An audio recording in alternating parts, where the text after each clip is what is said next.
Unity is strength. Make we reason. Make we talk. If we see corruption in any shape or form, we're going to highlight it. Make we talk. Jeffrey Tavares represents yard and broad and the entire diaspora. As long as it affects the life of our nation, uncover the truth. Make we reason. Make we talk. And we don't care about no vumva viva va. No upper echelon. Nobody is not above the law. As long as it not help Jamaica. Make we talk. Make we talk. Unity is strength. Make we reason. Make we talk. If we see corruption in any shape or form, we're going to highlight it. Make we talk. Jeffrey Tavares represents yard and broad and the entire diaspora. As long as it affects the life of our nation, uncover the truth. Make we reason. Make we talk. And we don't care about no vumva viva va. No upper echelon. Nobody is not above the law. As long as it not help Jamaica. Make we talk. Make we talk. Unity is strength. Make we reason. Make we talk. If we see corruption in any shape or form, we're going to highlight it. Make we talk. Jeffrey Tavares represents yard and broad and the entire diaspora. As long as it affects the life of our nation, uncover the truth. Make we reason. Make we talk. And we don't care about no vumva viva va. No upper echelon. Nobody is not above the law. As long as it not help Jamaica. Make we talk. Make we talk. Jamaicans Decide 2025. Join Mek Wi Talk on Wednesday, September 3rd, 2025 for live coverage of Jamaica's election from Negril Point in the west to Moran Point in the east. We will be with you from 7 a.m. in the morning until the polls are closed on election night. Join in the panel discussion with political analysts. We'll be live on Jam Talk Vibes internet radio station and Mek Wi Talk Jeffrey Tavares YouTube channel. It's election night in Jamaica. How many times have you woken up? You look around and you feel fed up. If the government isn't working, why keep them? If the opposition wasn't working when they had the chance, why recycle? Jamaica, it's time for real change. The Jamaica Progressive Party, JPP, is the change you need. North, East, and Catherine. That change starts with your General Secretary of the JPP, Robert Rainford, a pastor and chairman of the Bamboo Industry Association of Jamaica, who has served as permanent secretary in the Ministries of Justice and Local Government, with decades of proven leadership and tireless service to our nation, Jamaica, dedicated to ensuring a better future for all. Together with the JPP and your support, his mandate is to build stronger communities, create jobs, support education, and restore integrity in government. Jamaica, North, East, and Catherine. Choose real change. Vote Robert Rainford. Vote JPP. Right party, right time. Put your X beside the hands that pray. How many times have you woken up? You look around and you feel fed up. How many promises did they break? Voting no feels like a mistake. We have endured the lies for 62 years, and both of them don't even care. Now is the time to even the score. Let's vote for change and a whole lot more. Right party, right time. Jamaicans Decide 2025. Join Mek Wi Talk on Wednesday, September 3rd, 2025 for live coverage of Jamaica's election from Negril Point in the west to Moran Point in the east. We will be with you from 7 a.m. in the morning until the polls are closed on election night. Join in the panel discussion with political analysts. We'll be live on Jam Talk Vibes internet radio station and Mek Wi Talk Jeffrey Tavares YouTube channel. It's election night in Jamaica. Jamaicans Decide 2025. Join Mek Wi Talk on Wednesday, September 3rd, 2025 for live coverage of Jamaica's election from Negril Point in the west to Moran Point in the east. We will be with you from 7 a.m. in the morning until the polls are closed on election night. Join in the panel discussion with political analysts. We'll be live on Jam Talk Vibes Internet Radio Station and Mek Wi Talk, Jeffrey Tavares YouTube channel. It's election night in Jamaica.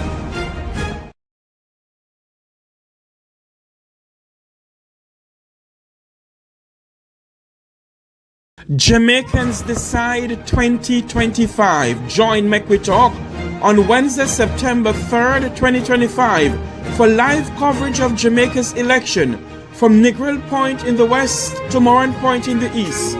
We will be with you from 7 a.m. in the morning until the polls are closed on election night. Join in the panel discussion with political analysts. We'll be live on Jam Talk Vibes Internet Radio Station and Mek Wi Talk, Jeffrey Tavares YouTube channel. It's election night in Jamaica. How many times have you woken up?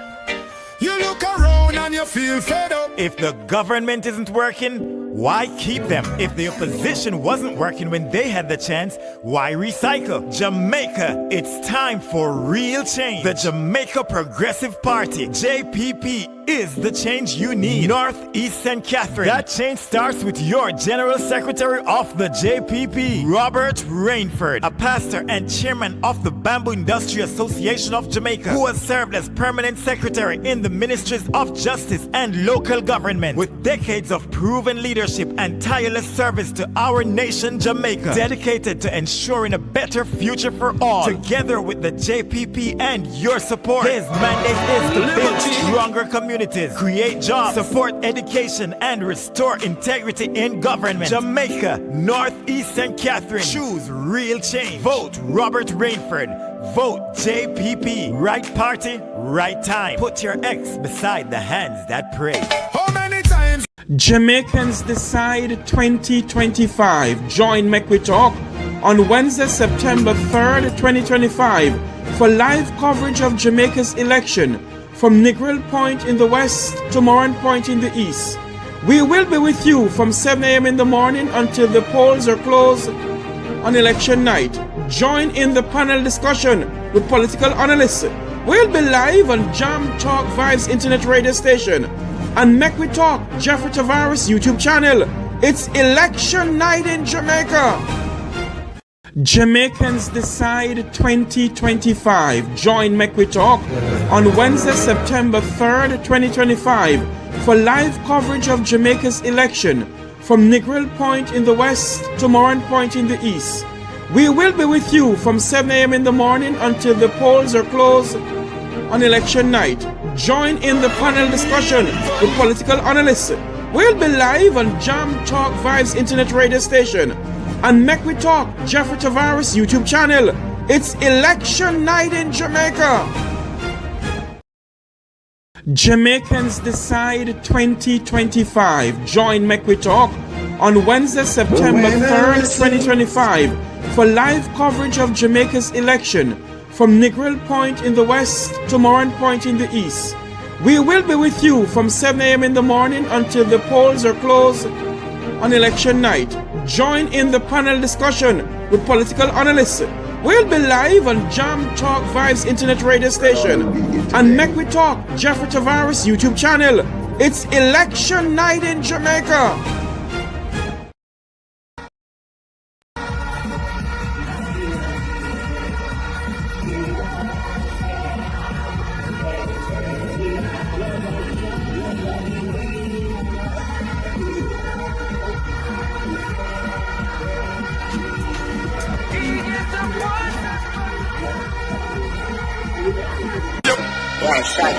Jamaicans Decide 2025. Join Mek Wi Talk on Wednesday, September 3rd, 2025 indeed, for the live voice that is coverage of battling for the Jamaica's Jamaican election people from every Negril day. Point in the west Yours to Moran truly, Point in the Conrad east. OBrian, We the will be with you fireman. Welcome to another edition of your program, Straight Up, right here at News Talk 93 FM. It's indeed Tuesday, August 26, 2025, as we wind down to election 2025 on the 3rd of September 2025.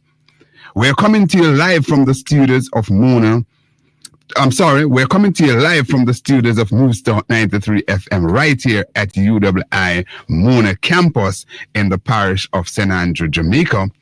And indeed, the numbers to call are 876-212-9824 and 876-462-0919. Those are the numbers to participate on your mid-morning number one fix right here and radio straight up with yours truly, Conrad OBrian, the fireman. To listen to us and your smartphones and device, please go to the Apple or Google Play Store and download the News Talk 93 FM app. We also stream live via www.newstalk93fm.net. Go follow us on the various social media platforms. We're up this morning on the Conrad OB TikTok page. We're also streaming live on the Mek Wi Talk YouTube channel. That's the Jeffrey Tavares Mek Wi Talk YouTube channel. We're streaming there live, and we invite you to go to the Apple or Google Play Store and download the News Talk 93 FM app. Take us with you and make us your daily companion. To advertise with us, please call our sales agent at 876-427-9955. That's 876-427-9955 to advertise with us. You can also shoot us an email at our sales department at newstalk93fmsales@gmail.com. All right, that said, where are we going with the program this morning? Coming up momentarily will be Conrad's Take. And of course, at 10:10 this morning, our spotlight guest will be Kurious. His name is Mr. Conroy Nesbeth, popularly called Kurious. And he is the president for the New Kingston Taxi Association. On the platform, and the PNP certainly saying that, listen, they are prepared to take a second look at the Road Traffic Act, because what happened, it seems to be quite punitive as it relates to the bus and taxi operators. They are racking up thousands and thousands or hundreds and hundreds of tickets of not of their own doing, but because of an unjust system. And indeed, the PNP is saying that they are committed to look at this because they want to have equity and fair play in the system. Remember now that an operator is licensed, his driver's license, his vehicle. They are his tool of trade. And, to be fair, the justice system says that one should not be deprived of his or her tool of trade. So we'll be taking a deep dive into that. And certainly, we'll be opening the phone lines. We'll be opening the phone lines first at 9:35, and then after we conclude our discussion at 10:30 with Mr. Nesbeth, then we will reopen the phone line again. It is your program, your mid-morning number one fix. And guess what? Today is a big day. It will be the second in the series of 3 political debate. Today, we will see at about 9 o'clock this afternoon or this evening, we will see the PNP and the JLP strutting their stuff on the television screen as it relates to the economic and financial apparatus or plans and program going forward. So we'll talk much more about that during the program. But for now, stay with me as we go into Conrad's Take. I have a clip that I want to play just now going into the take. So as soon as my producer is ready with that clip, then we will get straight into that and we will get the show on the road as per usual. Let's go. Let's see if we have that line up now, or let's go. Certificate for the bus, the inspection for the bus, about 5 certificates them want. The only certificate that Jamaica want between now and election is to show me in Jamaican birth certificate, and if UK renounce education certificate. And if him can't show with that, run him away.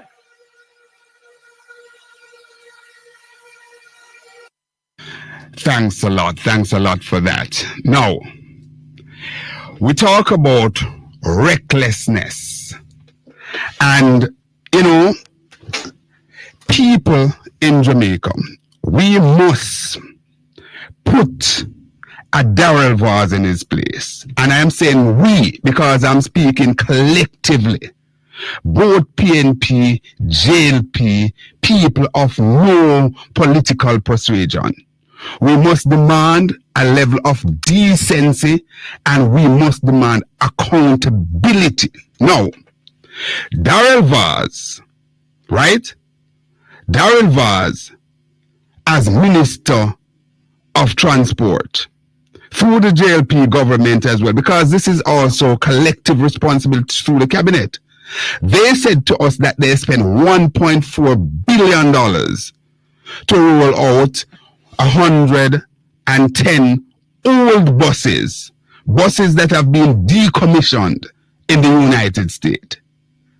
And even by their own account, they said that these buses cost something like about under $400,000. So they said that the additional $1 billion would be for retrofitting and all sort of thing.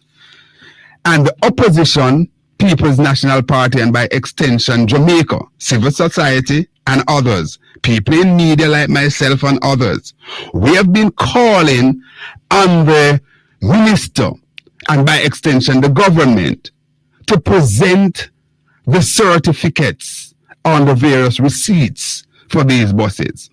And hear what Daryl Vaz did. Daryl Vaz defy us, the taxpayers. Remember now, it is our $1.4 billion. And what are we asking for? Accountability. And Daryl Vaz has the effrontery to speak to us in the way that he has. Because it's not Mark Golden him talking to. He's talking to the Jamaican people that we are not going to get any certificate. We don't have to ask for it.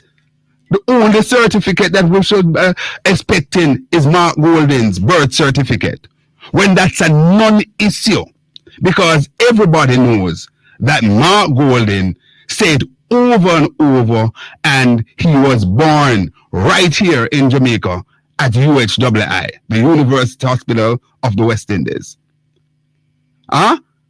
This tantamount to the birth situation that Donald Trump so vulgarly did when he went after President Barack Obama. But it's not going to fly here, Mr. Vaz. Because somebody like yours truly, Conrad OBrian, the fireman, will keep your feet to the fire and will ask these tough questions. The fourth estate, the media, has a responsibility to hold our elected official feet to the fire. And you won't get away with this going into the September 3rd election. This is one reason why the people of Jamaica should go out in droves and vote against this Labour Party administration. Because people like Daryl Vaz should not have their hands or the privilege to spend taxpayers' money when they have this level of effrontery, disrespect, and we could find additional adjective to describe these kind of rotten behavior. How under God Almighty heavens the people of Jamaica could be asking for accountability, say we want the certificates as to the $1.4 billion that you say you spent, and you took to the political platform to say that the certificate that we must ask for is Mark Golden's birth certificate? Mr. Vaz, you're rude and out of order. And none of us should have any of this. This tape must be played all over. And thanks a lot, Mr. Tavares, Jeffrey, for furnishing me with this clip this morning. That's Jeffrey Tavares of the YouTube channel, Mek Wi Talk. Indeed, thanks again, sir. front and center this morning is Daryl Vaz. So I'm continuing with him. Now, there is an ad that is going on from the Jamaica Labour Party that have Daryl Vaz talking about the JPS license and so on, and the whole business of electricity. Let me remind Daryl Vaz of some things here, and by extension, my listeners. Mr. Vaz, when the PNP took office, and this is about accountability, because we have to dig to the archives, you know. Some of us have interest in doing that. We have to go to the archives and look at it. When the PNP took office in 2011, 2012, the cost to provide electricity was about 33 US cents per kilowatt hour. Under the People's National Party administration 2012 to 2016,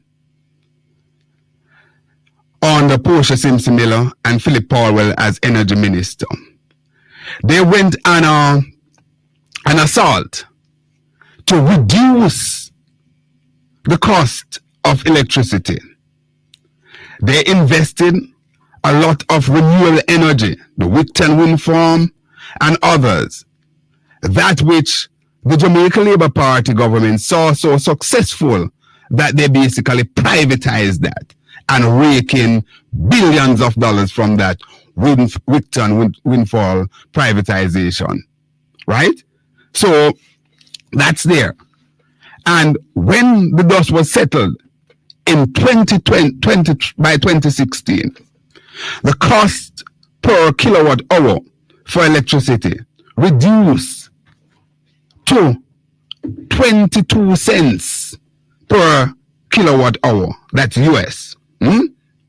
Now, under the Jamaica Labour Party and Daryl Vaz, and we must point these things out, it is costing almost 50 US cents per kilowatt hour to produce electricity. So Daryl Vaz can't talk to nobody about that. He can't. The record of the Jamaica Labour Party on this is very, very dismal. It is indeed dismal. So to come and draw a blanket over our eyes and the eve of election, it's not going to work. And certainly it should not work. It should not work. Because when you look at the renewable, the alternative sources of energy, this JLP government, led by Andrew Holness, Vaz's Minister of Energy, has basically done nothing whatsoever to ensure that we have reduced energy price in this country. They have done everything to ensure that the cost of energy is more expensive, moving from a low of 22 US cents in 2016 to in 2025 almost 50 US cents per kilowatt hour. That is the record of the Jamaica Labour Party and Daryl Vaz as Minister of Energy. Put that one in your pipe and smoke it. Let that sink in. Let's move to another trajectory that is under Vaz and the dismal performance of the Jamaica Labour Party. Because we have to point it out there, we have to put it out there. This is election 2025 and the people has a choice to make. The JUTC, that is the bus system that covers primarily the corporate area, Kingston and St. Andrew, parts of Portmore and so on, to include St. Catherine. And, some of them goes elsewhere. You have a couple that goes into, say, Longville Park out there in Clarendon and so on. Now, and listen me carefully, my listeners, youngsters who are watching, listen, and everybody, right? Because we speak truth to power, no matter who the guy is. When the PNP was in office in 2016, up to 2016, they had all sorts of goodies. The buses were clean. They had this double bubble. People were excited to ride on the JUTC bus. As a matter of fact, I must tell you, that I parked my car and rode on the JUTC bus at the time because the system was really getting there. And I want to hail my good friend, the Reverend Dr. Garnet Roper. No, he's not doing so well these days. And also Colin Campbell, who served as the managing director at JUTC. Garnet Roper was the then chairman there. Here is the record.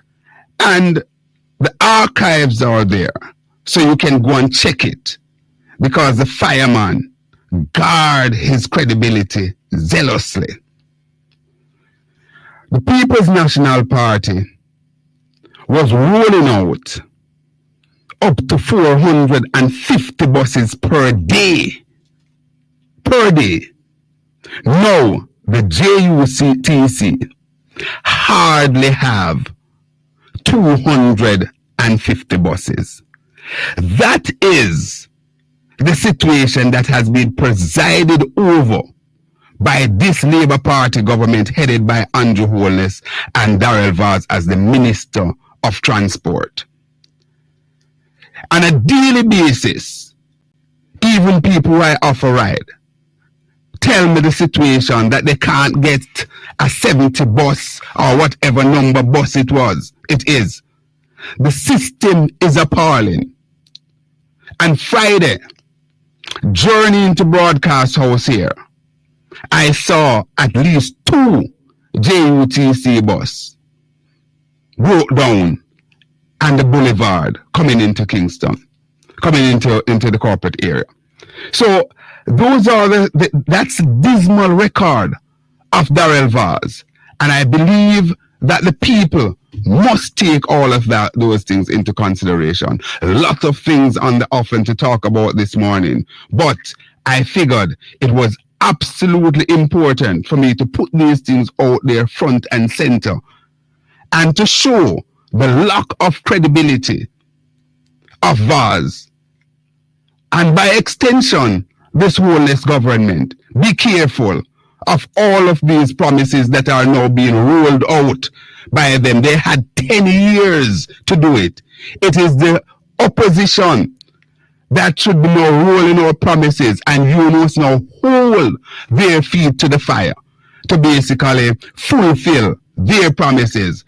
The JLP get 10 years where they offered those promises and they found wanting. That's Conrad's take.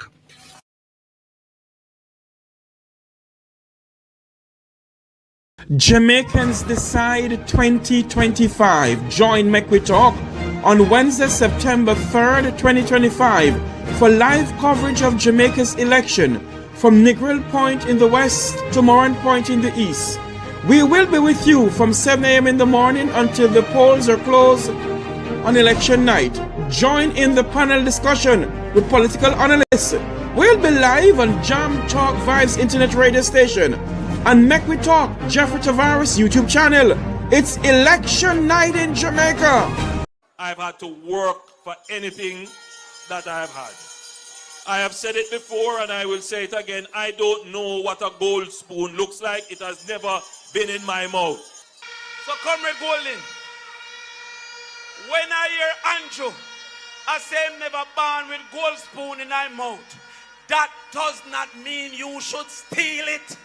I have no inheritance or any endowment or any trust fund anywhere.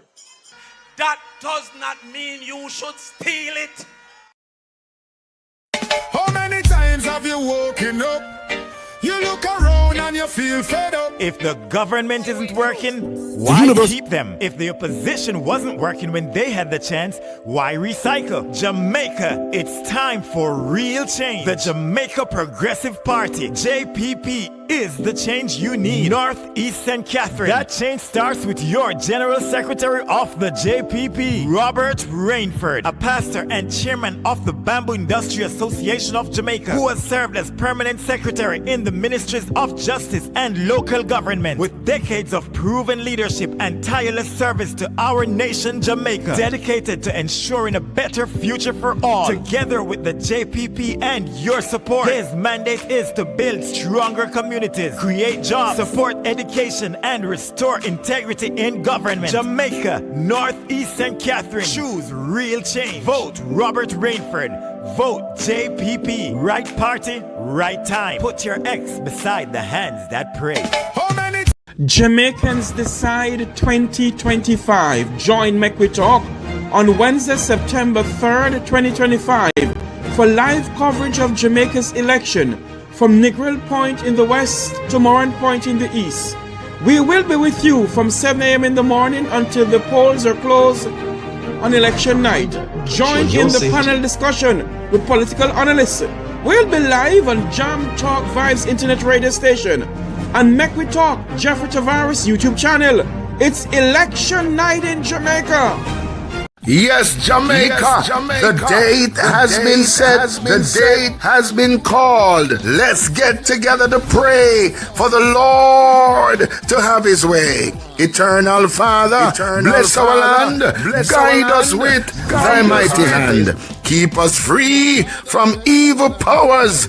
Calling all Jamaicans to the all red, all night prayer meeting, August 29, before the election. It's 2025, August 29, 6 p.m. to 6 a.m. Calling all prayer warriors, all intercessors, all church members. Let's pray that God will reverse the order back to the sender. The Portmore Mega Center, 18 West Tradeway, Portmore Town Center. Come one, come all. Come, let's pray to the living God.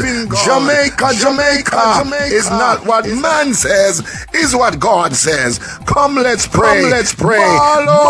Jamaica, we must reverse the order. Jamaicans Decide 2025. Join Mek Wi Talk on Wednesday, September 3rd, 2025 for live coverage of Jamaica's election from Negril Point in the west to Moran Point in the east.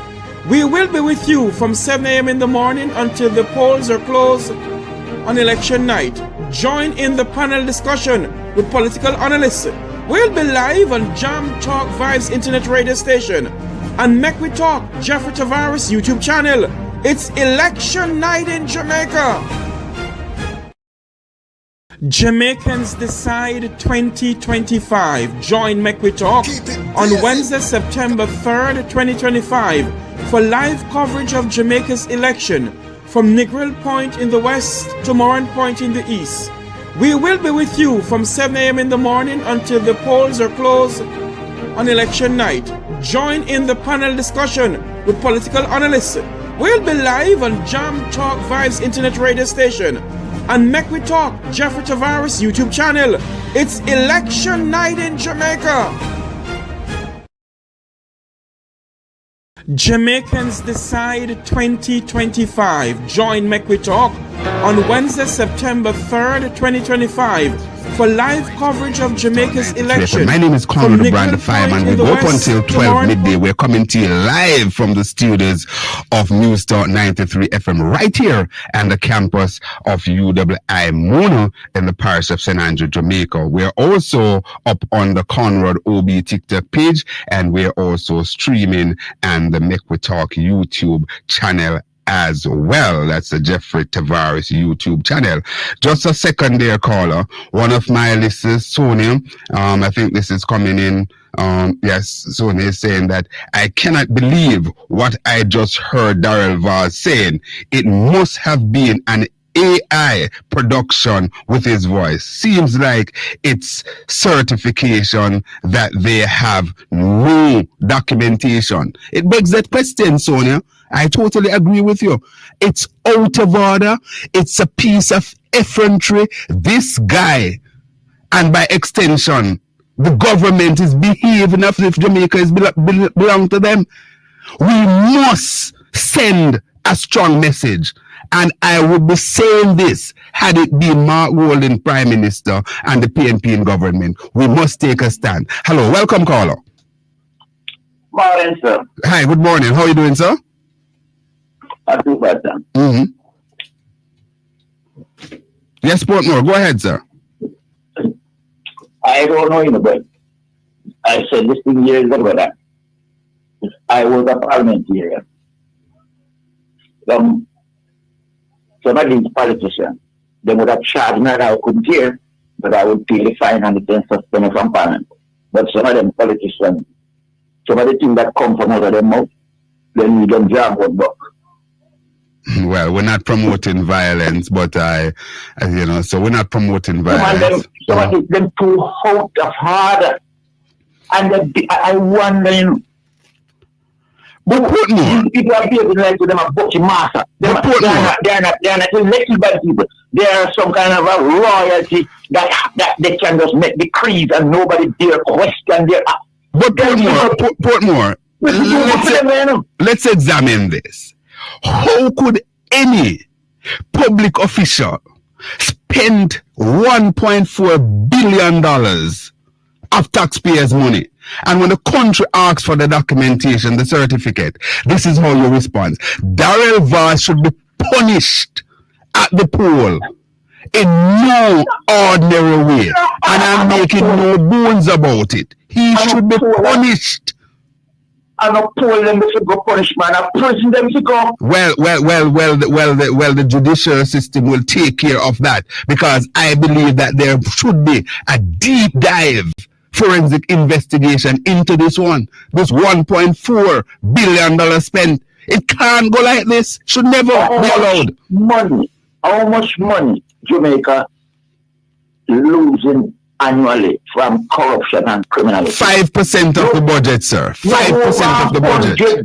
Over $100 billion. Yes, sir. Eh? Yes, sir. People like Rosalia Hamilton, people like Junet Calder, Trevor Monroe, all of these people pointed that out. Over $100 billion we're losing to corruption. In the international, I think, World Bank pen an article some time ago, more than one. Yes. And they talk about the fact that we are not, if we want to bring this country into the 21st century, and bring it into a truly democratic and law-abiding, we have to start prosecute. They didn't talk about the little man, they have the little ganja, but they have to start prosecute businessmen, lawyers, politicians, most people who are involved in organized crime in this country, and none of them are being touched. Talking about liquor man with ganja. I was hearing on the news this morning where a 71-year-old gentleman over there in Spanish Town was walking with a bag with some weed. Police arrest him. All them sort of things that we need to get rid of as a country. A man with a little ganja, maybe I go sell it for make 2 spliff, for feed him, pick me, and you caught him after prison. We must do away with those things. Mark Walden had started the process, and we must fulfill it. We must finalize the circle. But people who are thieving, people who are stealing billions of dollars, or allegations of misappropriation of billions of dollars, they're walking free and don't want to talk to the Jamaican people. It's a darn shame. I'm living this morning, sir. Don't write out of that. And because Jamaican people, we tend to have the hero worshiping and thinking that politician is somebody that we must. You only hold people in high esteem who are deserving of such yes. And reputation, who have reputation. We can't have these people who, their behavior is so atrocious that if you are in a normal company, you wouldn't employ them. But then again, most of them people, so I wouldn't say most, but some of them couldn't even be employed in a proper company because they don't have the ability to do anything other than being in a fight so they can thief taxpayers' money. You're correct, sir. You're correct. I work in our sector. I spent many years in the financial sector. And persons who have risen to become Minister of Finance could not get a job in the sector because they could not pass the fit and proper. They were not. They were not pass the fit and proper because they write bounce check left, right, and center. And I knew a colleague that I had at the time who wrote one check and it bounce. Yeah. And the vice president at the time, I was a part of the Eagle Financial Group, and the vice president fired him summarily for writing one bounce check at the time. I'm not asking this question, I'm being a part of the system, I know. But remember, there was this man named Neville Ennis. He was an MP in Portland. He had a problem. Man, he died recently. Jigs Ennis. Mm-hmm. Yes, he had a problem with gambling. Gambling habit. He was thing there. Addiction to that. And he ended up issued 3 and 2 bounce checks. And the receipt and the check stub were advertising the Gleaner, showing the Gleaner. Yes. The man had to step down. Had to step down under PJ Patterson's watch. Yes. And then I said, I see similar situation where other person end up issuing bounce check. And the man become Minister of Finance. Promoted to Minister of Finance. This is the kind of corrupt system that we have in this country. Sir, the people of Jamaica must, and I'm not speaking with water in my mouth, and I'm not splitting ears. The 3rd of September coming, we have seen 10 years of this whole led administration, and they have found wanted corruption left, right, and center. The people of Jamaica must go out there and change the government. And for all, Portmore, and for all who are in the reach of my voice, I am taking it for granted that I will continue to be here if the PNP form the government, and only will hear from me. Only will hear from me same way when PNP in a government, if them ever come with them something here. And I swear on the Bible, we must take stand in Jamaica if we are serious about this place moving to be the place to live, raise family, and do business. Portmore, I'm going to ask you for just wrap with me in a minute, because I have some other call in. You probably can call me back later, but I want to take a few more in this segment. Yeah. All right? Yeah.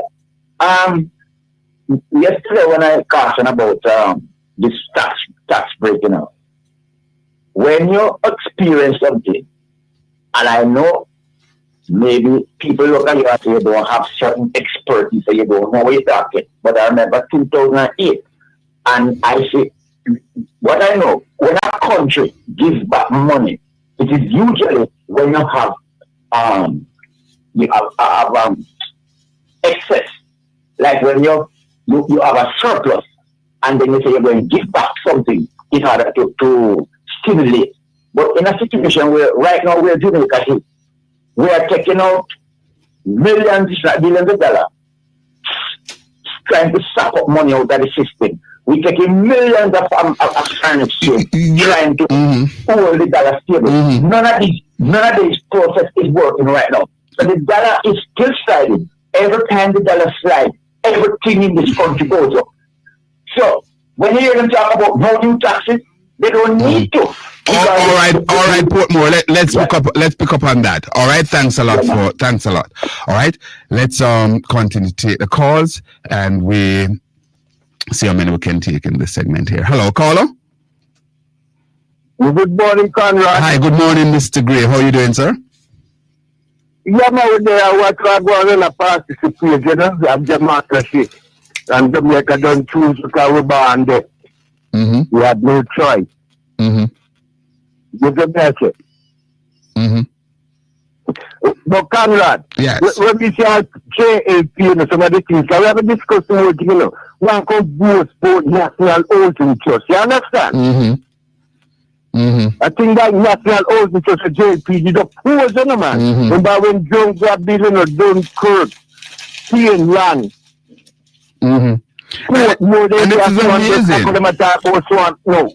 It's amazing. It's amazing. You know, I apologize to Michael Mann to claim, sir. All right. It's amazing. The centerpiece of everything that they do is the housing trust they talk about. They're referring to. And what is also economic stimulus in Jamaica. Yes, and Mr. Gray, what is amazing, I listened to Dan Jackson Miller yesterday evening interviewing Kamina Johnson Smith, and from all indication, based on what she said, the JLP continue to be ready to take out the $11.4 billion from the National Housing Trust because she criticized the PNP's proposal for stop taking it out so that the majority of the people can benefit from the housing trust and the housing trust can be returned to its original mandate. Yes, but then the poor that know that next to them a clean, I want vote for housing trust now. They tell about life. And pretend. Yes. I'm not telling you, Carol, come over, at the point of the man, everything we just done with that the point. We are all bus, the men are labor right, I refer the attack this morning. Never tell me, 100 bus, which I guess you have 400 and I had 1,050. One bus I go carry 4,050. We say labor right, then they don't send them. To be honest with you,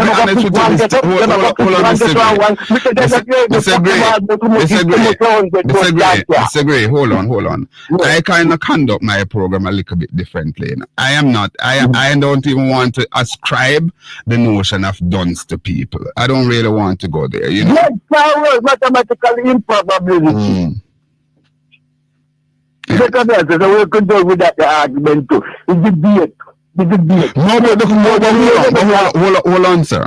You can spend a little time on it, you know, on the bus thing, because the truth of the matter is that the bus system, the bus argument is a germane argument, and this bus argument should be on the ticket on September 3rd. $1.4 billion of Jamaican taxpayer spending. It's not about questioning buses for our children. It is the spend. Hold on, Mr. Gray. Hold on, sir. Hold on. It is about the spend. And to add insult to injury, when asked to provide the documentation, that's a response that we get from the minister, that a marked golden birth certificate, we must say. Come on, man. All that are easy to cover, you know, for a man's passport, you do research in passport. So then you went back and you place a birth in every passport. Absolutely, and where you were born. Yes. Yes. That have been on your passport. So they don't know how that one for JP2. I don't know what happened there. Lost Mr. Gray. All right, the lines are open. We'll take your calls going up to the 10 o'clock hour. It's now 9:48. The numbers are 876-212-9824 and 876-462-0919. Hello, caller. Morning, Conrad. Hi, morning. How are you doing, Africa? You know, the president and I give thanks right now. It's good to be here, you know. All the time. Go ahead. You have to call them and you listen to them on the system and the studio there. Indeed. And next year we're supposed to be #1 radio station. All right, sir. Good. Yes, working on it. We have a procurement. We already have a #1 program, you know, which is me. This program with me, a #1 program. So we are expecting to have the station be #1. Down on this out and to the poll, the fireman Conrad OBrian, News Talk 93 FM on the radar. Next year, #1 station. All right, sir. That me I tell you. We have a procurement line at the house. Yeah, man, there is a procurement law for Jamaica, yes? It a follow? Well, we have seen where, you know, it has been honored in the breach from time to time, but there's generally a procurement law here, or procurement procedure here. So the bus deal, it followed with the bus deal? No, it wasn't. As a matter of fact, we heard that basically this was an emergency. So they had to deal with an emergency. That was what we heard from Daryl Vaz. And on the other hand, we heard from Andrew Holness, Prime Minister Holness, that it was something that they were considering for 10 years from the inception of government in 2016. So the two things cannot correlate. They are diametrically opposed to each other. One, you said that you were dealing with this for 10 years, and a 10-year situation come down to an emergency procurement. Damn nonsense. So when the law don't follow, what is the consequence? Make your point, Africa. Go and talk. Yeah, hear me now, Conrad. Mm-hmm.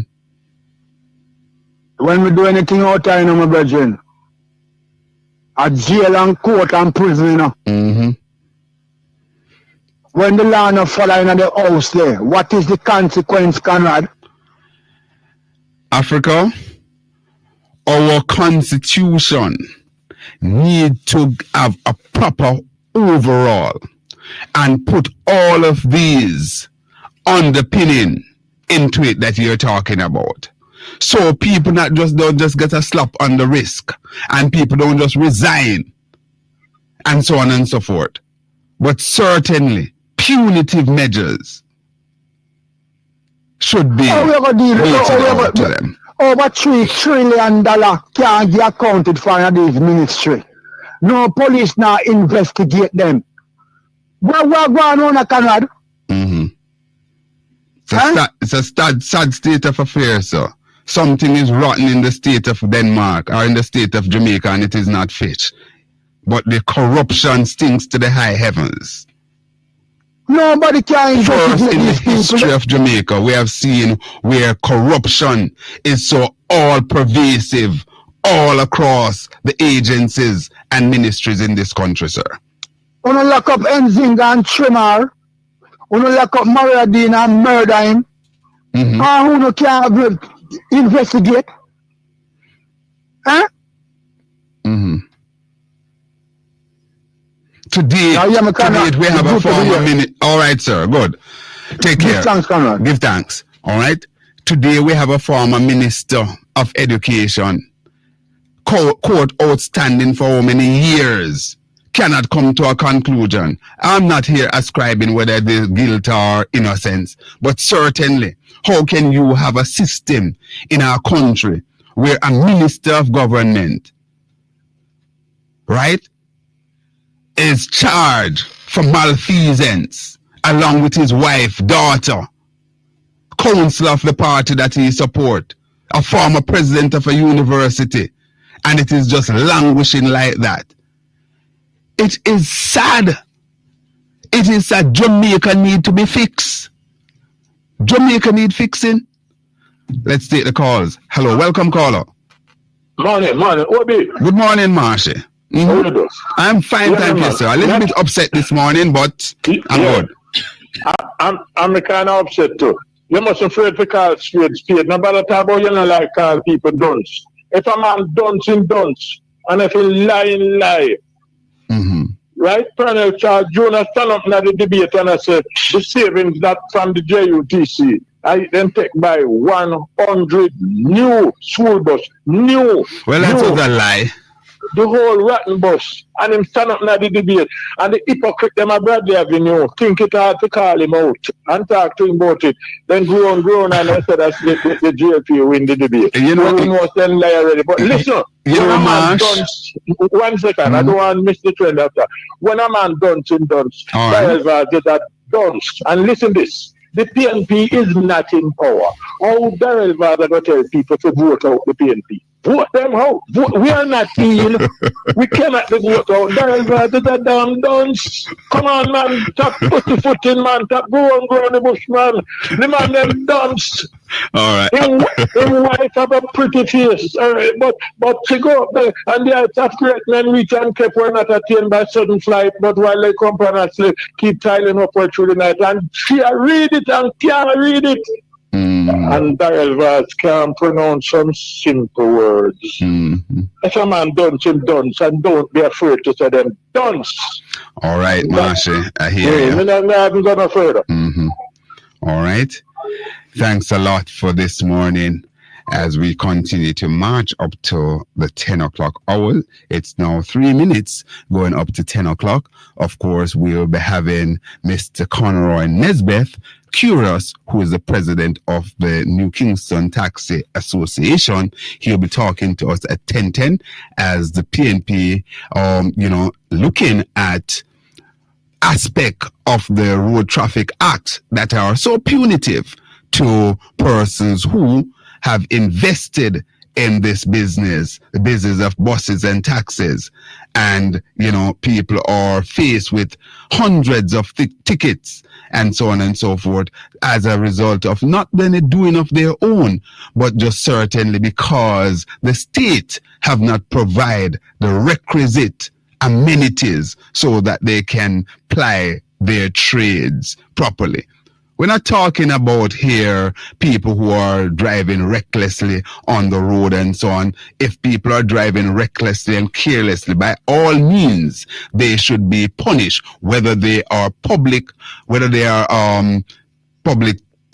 passenger vehicle or they are private motor vehicle operators. So we are able to walk and chew gums at the same time. So we know exactly what we're talking about.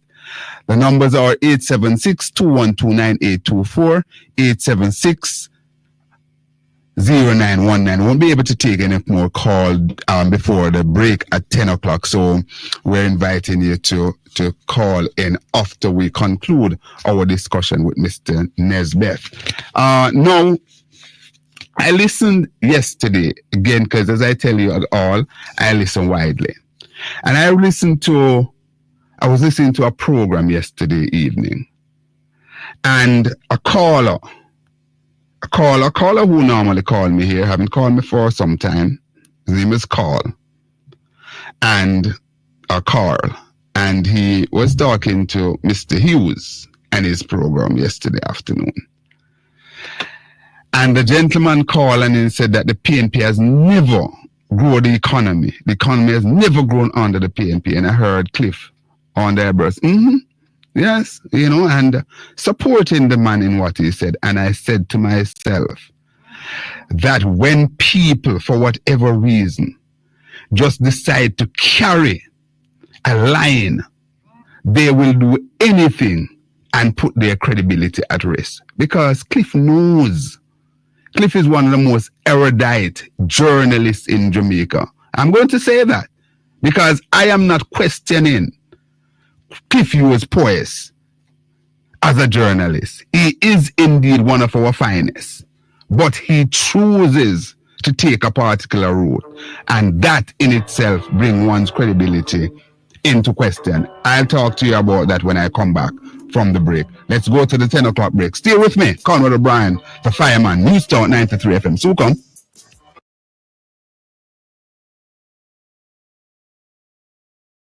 Conrad OBrian in just a moment. We're just going to take this off of here for a while until Conrad get back onto his platform here. Let me take off this picture here. Something was brought to my attention a while ago by my good friend, my brother, who I look up to.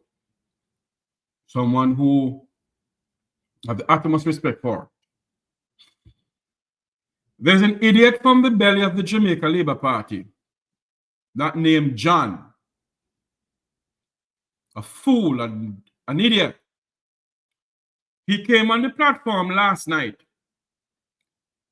and posed as if he's Daryl Vaz. They're trying everything, and send out a fake letter stating that I said that people must wear orange jumpsuit. Yes, I said it and I will say it again. If you, John, getting money from the $1.4 billion, you see, you go around as if you don't know what is going on. I have lately noticed a miscommunication made by YouTube platformer Mek Wi Talk with Jeffrey Tavares. Mr. Tavares has made some allegation surrounding the rural school bus program, saying, I quote, Daryl Vaz must be put in orange jumpsuit and go to prison. I never call Mr. Vaz's name. I made that clear. I never call Mr. Vaz's name. And I will say it again. Those who are involved with the rural school bus program who have stolen poor people money of $1.4 billion must go into orange jumpsuit and go jumpsuit and go to prison. I will not apologize to nobody about that. So who want to sue, bring it on, because you'll never get a red cent from me. Those who want to put a lawsuit, bring it on. You will never get a red cent from me. So you keep on putting up all you want to put up, John. I soon put a stop into you. You see how much rope I give you? I give you enough rope to hang your own self. And people believe that I can't do things, you know. I sit back and just relax and don't say nothing. You keep on doing what you're doing. You put out fake Gleaner report how I was charged for fraud. You soon see who charged for fraud, John. You an idiot, I mean. You an idiot who they give senator name to. Who don't fit to be a senator in the Parliament of Jamaica. But he's no longer a senator. You an idiot, I mean, who love to thief out Juliet Holness syrup and bread. No worry on yourself, man. On the day come in. We're standing by to rejoin Conrad OBrian and News Talk 93 FM. I soon put up the letter. They send a letter about, please forward this to Mr. Tavares. Well, idiot John, I got it. Idiot Amin. Idiot Amin. So-called idiot Amin, who's a senator, former senator who loves to drink out Juliet Holness bread and syrup. Eat out Juliet Holness bread and drink our syrup. I got the letter. Bring on a lawsuit. I dare you all to bring on a lawsuit to this program and to me. I dare you to do it. Bunch of set of damn idiots and thieves. Take a quick break. As soon as Conrad OBrian is ready for us, we come back to Conrad OBrian. Take a quick commercial break. We'll be right back. Jamaicans Decide 2025. Join Mek Wi Talk on Wednesday, September 3rd, 2025 for live coverage of Jamaica's election from Negril Point in the west to Moran Point in the east. We will be with you from 7 a.m. in the morning until the polls are closed on election night. Join in the panel discussion with political analysts. We'll be live on Jam Talk Vibes Internet Radio Station and Mek Wi Talk Jeffrey Tavares YouTube channel. It's election night in Jamaica. How many times have you woken up? You look around and you feel fed up. If the government isn't working, why keep them? If the opposition wasn't working when they had the chance, why recycle? Jamaica, it's time for real change. The Jamaica Progressive Party, JPP, is the change you need. North, East, and Catherine. That change starts with your General Secretary of the JPP, Robert Rainford, a pastor and chairman of the Bamboo Industry Association of Jamaica, who has served as permanent secretary in the Ministries of Justice and Local Government, with decades of proven leadership and tireless service to our nation, Jamaica, dedicated to ensuring a better future for all. Together with the JPP and your support, his mandate is to build stronger communities, create jobs, support education, and restore integrity in government. Jamaica, North, East, and Catherine. Choose real change. Vote Robert Rainford. Vote JPP. Right party, right time. Put your X beside the hands that pray. How many times have you woken up?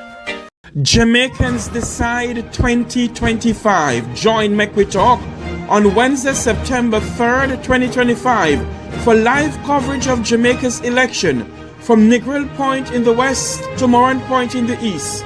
We will be with you from 7 a.m. in the morning until the polls are closed on election night. Join in the panel discussion with political analysts. We'll be live on Jam Talk Vibes Internet Radio Station and Mek Wi Talk, Jeffrey Tavares YouTube channel. It's election night in Jamaica. Jamaicans Decide 2025. Join Mek Wi Talk on Wednesday, September 3rd, 2025 for live coverage of Jamaica's election from Negril Point in the west to Moran Point in the east. We will be with you from 7 a.m. in the morning until the polls are closed on election night. Join in the panel discussion with political analysts. We'll be live on Jam Talk Vibes Internet Radio Station and Mek Wi Talk, Jeffrey Tavares YouTube channel. It's election night in Jamaica.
Jamaicans Decide 2025. Join Mek Wi Talk on Wednesday, September 3rd, 2025 for live coverage of Jamaica's election from Negril Point in the west to Moran Point in the east. We will be with you from 7 a.m. in the morning until the polls are closed on election night. Join in the panel discussion with political analysts. We'll be live on Jam Talk Vibes Internet Radio Station and Mek Wi Talk, Jeffrey Tavares YouTube channel. It's election night in Jamaica. Jamaicans Decide 2025. Join Mek Wi Talk on Wednesday, September 3rd, 2025 for live coverage of Jamaica's election from Negril Point in the west to Moran Point in the east. We will be with you from 7 a.m. in the morning until the polls are closed on election night. Join in the panel discussion with political analysts. We'll be live on Jam Talk Vibes Internet Radio Welcome Station. Back to Straight Up and right Mek here Wi Talk, and News Jeffrey Talk Tavares 93 YouTube channel. FM. My name is Conrad OBrian, the fireman. We're coming to you live from the studios of News Talk 93 FM right here at UWI Mona campus in the parish of St. Andrew, Jamaica. We go up until 12 midday. Stick and stay with us. All right. So those of you who are on the Conrad OB TikTok page, I say, where boy, whenever the news comes in, I lost so many of my viewers and so on. But stick and stay with me. Stick and stay with me. Of course, we are also up live on the Mek Wi Talk YouTube channel. And of course, download the News Talk 93 FM band. We're also strutting our stuff out there and the 93 FM band. All right, so lots of offerings to listen to us on. And say good morning and hi to our friend down there at Fit FM, Julia Meikle and her team there. It's that time of the morning. Our featured segment. Welcome to our feature Spotlight. In this segment, we're diving into one of the hot button issue of the election season. The recently released PNP manifesto and what it could mean for the public transportation sector.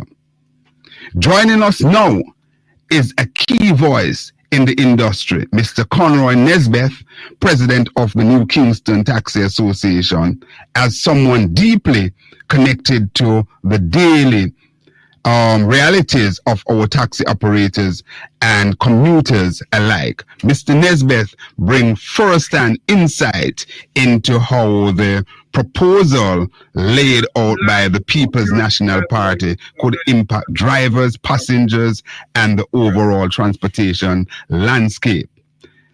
Mr. Nesbeth, thank you for joining us. Let us start with the general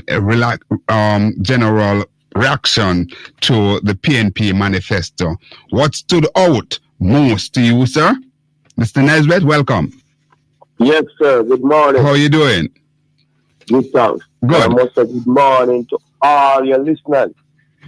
Indeed, and I gather that the taxi operators are listening in droves. They glued in this morning.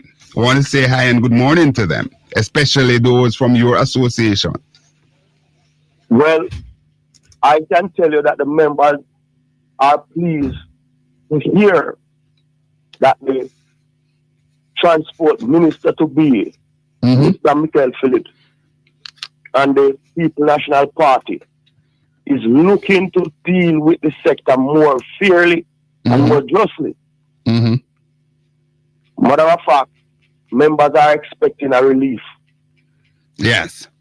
Based on the atrocity that all of us face over the last, I would say, 9 years.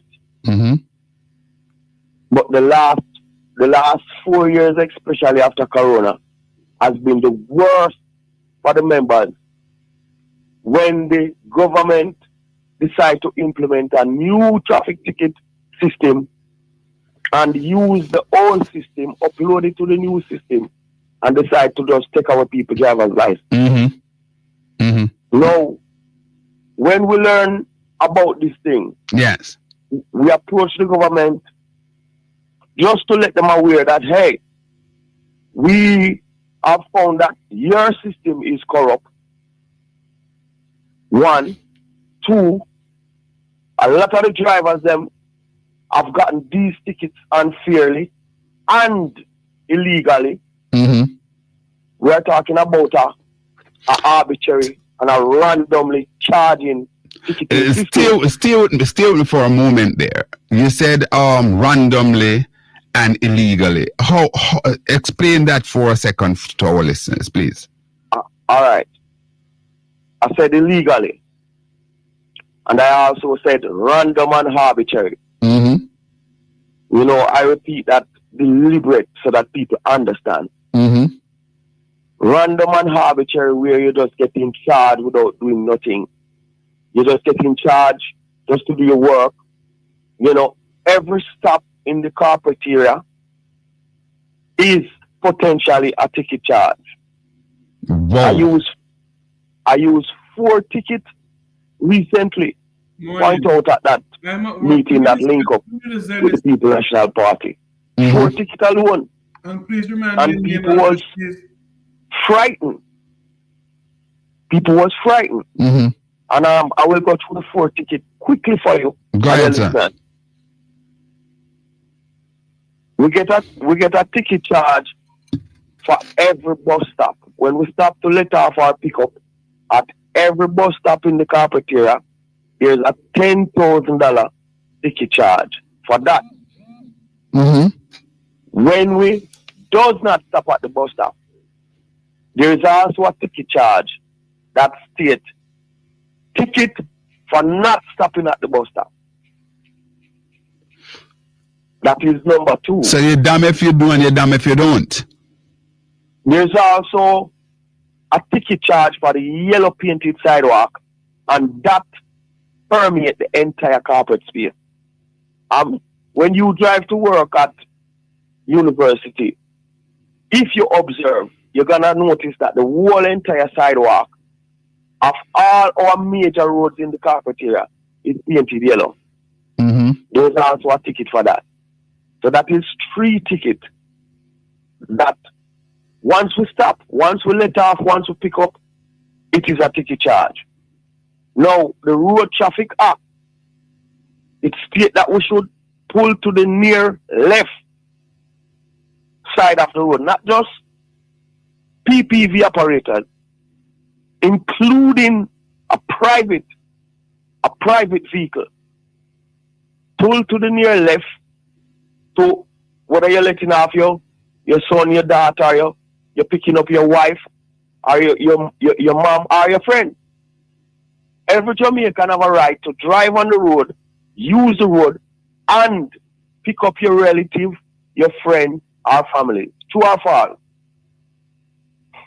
So, there's a specific clause in the Road Traffic Act that states we must pull to the near left.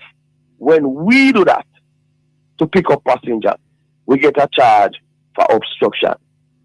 My brother, that is just 4 tickets. And if anyone reasonable think about that working condition, it is inhumane, and that is how the members them compile hundreds of tickets. We met with the Minister for Transportation, and we met with various members from the Transport Authority and the police. Yes.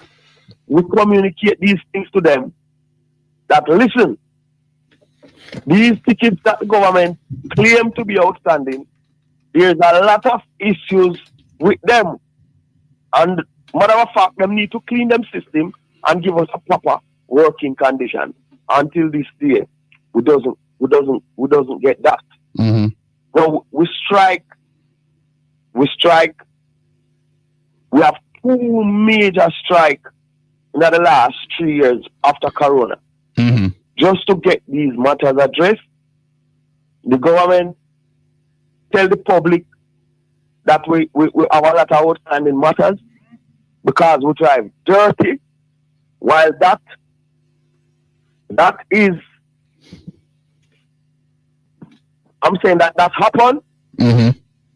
But when we check the printout that the government claim is outstanding, we find that the tickets that the members them have that is outstanding, in majority, is not because of any indiscipline or dirty driving, but rather the members does not have proper workplace, proper working condition. I've been personally to. And when you talk about the proper working condition, workplace or working condition, what are you talking about? In terms of bus stop and all of those sort of things, what is it? Yes, the entire parade area where the taxis that service the whole of Kingston would terminate in parade. So we're talking about Winward Road, Norman Yard, Rockford, Vineyard Town, South Camp Road, that street. All these communities that the taxi service. Good. The entire Kingston. Good. I want to get a few things in, Mr. Nesbeth.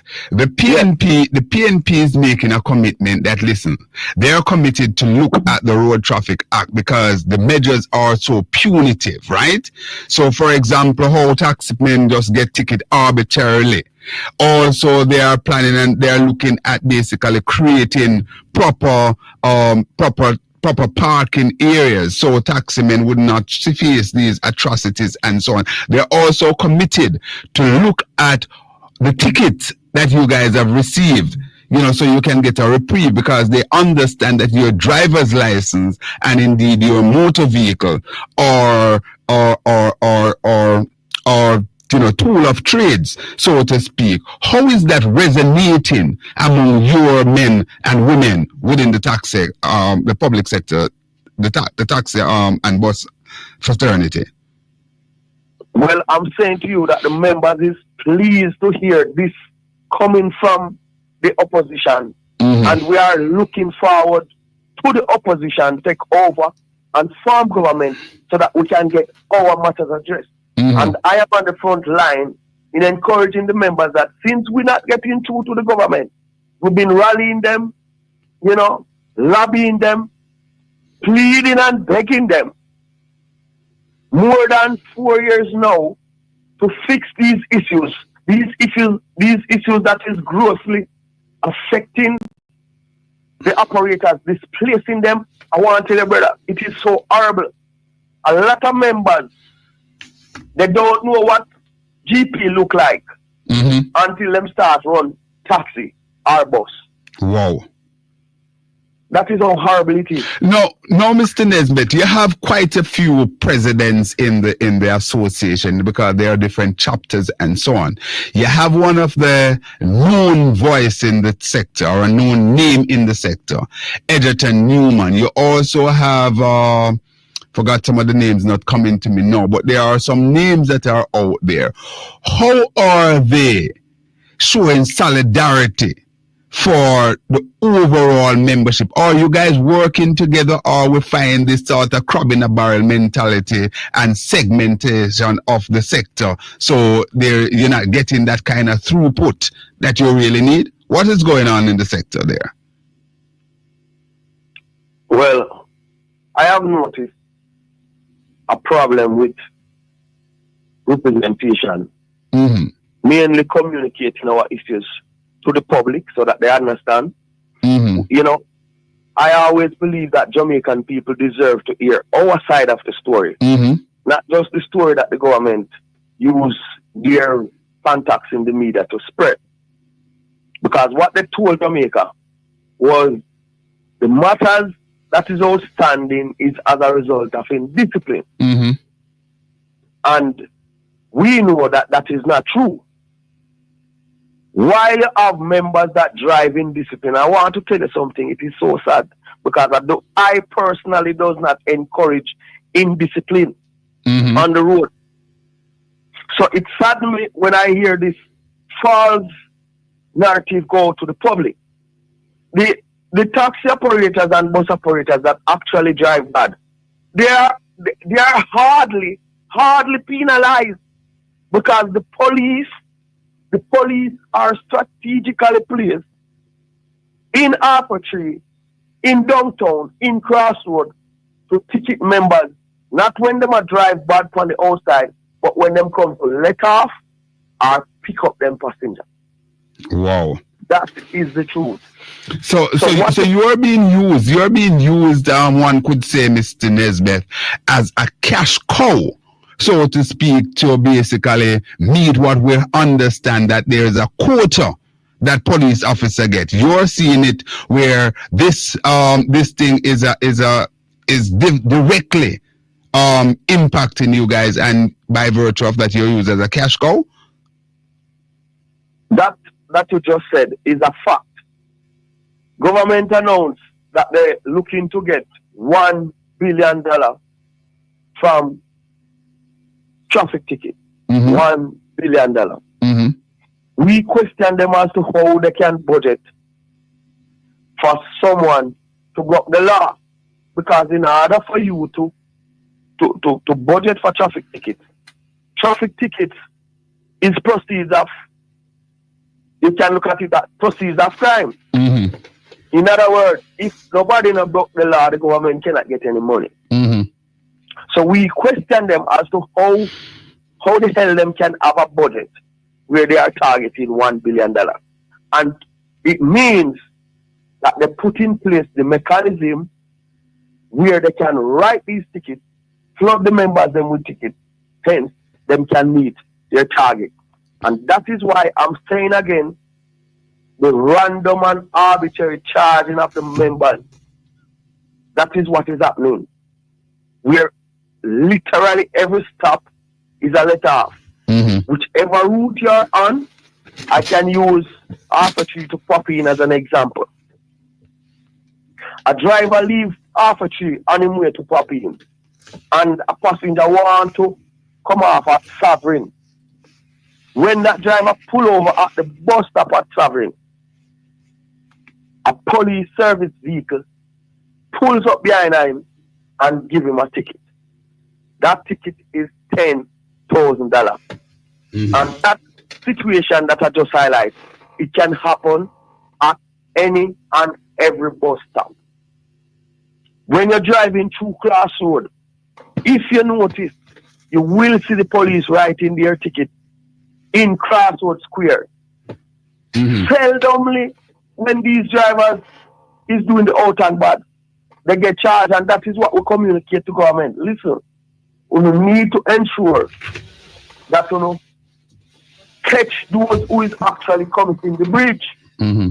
You cannot have a system that broad brush the entire sector, and when we take a stock, good, bad, everybody is losing their driver's license as a result. Absolutely. All right. Let's try. We have a few minutes, about 3 minutes. I want to get this in, Mr. Nesbitt. Yeah. People have to help themselves, because it's all well and good for you to be here speaking on top of your lungs, myself highlighting these issues and so on. It counts to naught if persons who are a part of the trade don't see this and recognize that, listen, they have to come to the party to basically ensure that, the party is a success. Are you picking up from those people your membership, not just within your New Kingston, but the wider taxi owners and operators, that they understand what time is it and they are prepared to register their protests come September 3rd? Are you getting that feel, sir? Yes, I'm definitely getting that. Mm-hmm. And I'm not just getting that. I am also promoting that. Mm-hmm. The 1994 election that marked the end of apartheid in South Africa. Mm-hmm. And I'm telling members, all the members, not just in New Kingston, I associate it with members right across the carpet area. Yes? Mm-hmm. And even with members across Jamaica. I have almost 1,000 different taxi operator phone number in registered group, WhatsApp group on my phone. Mm-hmm. Across 4 or 5 different WhatsApp groups. So I'm not just talking to members in New Kingston. Good. And finally, you have spoken to or tried to reach the transport minister. You said you have not satisfied with how they deal with that. You have also had a line with the opposition. I think the opposition leader was there, and the shadow minister of transportation, Michael Phillips. Are you saying that indeed you are satisfied with the proposal that you hear from the People's National Party as it relates to member of your sector, Mr. Nesbitt? I am saying that we are getting far better response from the opposition than what we get from government. The government promised us, after we strike more than once, that he will be reviewing the Road Traffic Act until this day. Until this year. And that is from 2023. All right, Mr. Nesbitt, President for the New Kingston Taxi Association. Thanks for joining us at very short notice, sir. And we continue to watch what is happening in the sector. God bless you, and all the best to you and your members. Thank you too, and respect. All right, good. So let's go to the 10:30 break. So come back. Jamaicans Decide 2025. Join Mek Wi Talk on Wednesday, September 3rd, 2025 for live coverage of Jamaica's election from Negril Point in the west to Moran Point in the east. We will be with you from 7 a.m. in the morning until the polls are closed on election night. Join in the panel discussion with political analysts. We'll be live on Jam Talk Vibes Internet Radio Station and Mek Wi Talk Jeffrey Tavares YouTube channel. It's election night in Jamaica.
woken up, you look around and you feel fed up. If the government isn't working, why keep them? If the opposition wasn't working when they had the chance, why recycle? Jamaica, it's time for real change. The Jamaica Progressive Party, JPP, is the change you need. North, East, and Catherine. That change starts with your General Secretary of the JPP, Robert Rainford, a pastor and chairman of the Bamboo Industry Association of Jamaica, who has served as permanent secretary in the Ministries of Justice and Local Government, with decades of proven leadership and tireless service to our nation, Jamaica, dedicated to ensuring a better future for all. Together, Jamaicans Decide 2025. Join Mek Wi Talk on Wednesday, September 3rd, 2025 for live coverage of Jamaica's election from Negril Point in the west to Moran Point in the east. We will be with you from 7 a.m. in the morning until the polls are closed on election night. Join in the panel discussion with political analysts. We'll be live on Jam Talk Vibes internet radio station and Mek Wi Talk, Jeffrey Tavares YouTube channel. It's election night in Jamaica. Jamaicans Decide 2025. Join Mek Wi Talk on Wednesday, September 3rd, 2025 for live coverage of Jamaica's election from Negril Point in the west to Moran Point in the east. We will be with you from 7 a.m. in the morning until the polls are closed on election night. Join in the panel discussion with political analysts. We'll be live on Jam Talk Vibes internet radio station and Mek Wi Talk, Jeffrey Tavares YouTube channel. It's election night in Jamaica.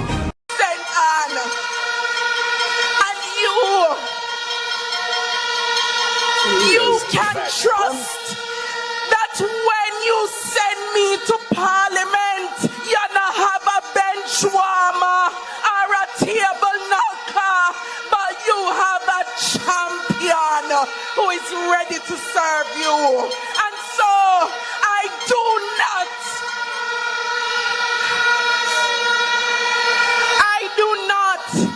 have to ask. Mental 57 well. But I know no one me ask anyway.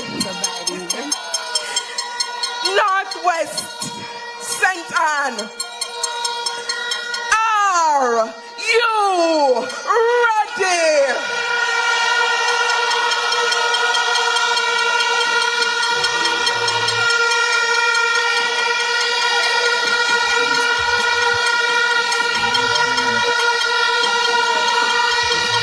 Oh, my comrades, see the signal waving in the sky. Reinforcements now appearing. Victory, victory, victory. Cross. Jamaicans Decide 2025. Join Mek Wi Talk on Wednesday, September 3rd, 2025 to the end for live of the program. All right. All right. I'm seeing a call coming through here on my phone. I'll call you right back. I'm on air. All right. So let's invite your calls. 876-212-9824, 876-462-0919. Those are the numbers to participate on the program. All right. So a lot of things are happening. The front page of both dailies, the Observer and indeed the Gleaner, they have a lot of story on them, and they seeing picture of both Andrew Holness and Mark Golden here. It's saying income tax battle. JLP PNP seeks to woo voters with desperate plans ahead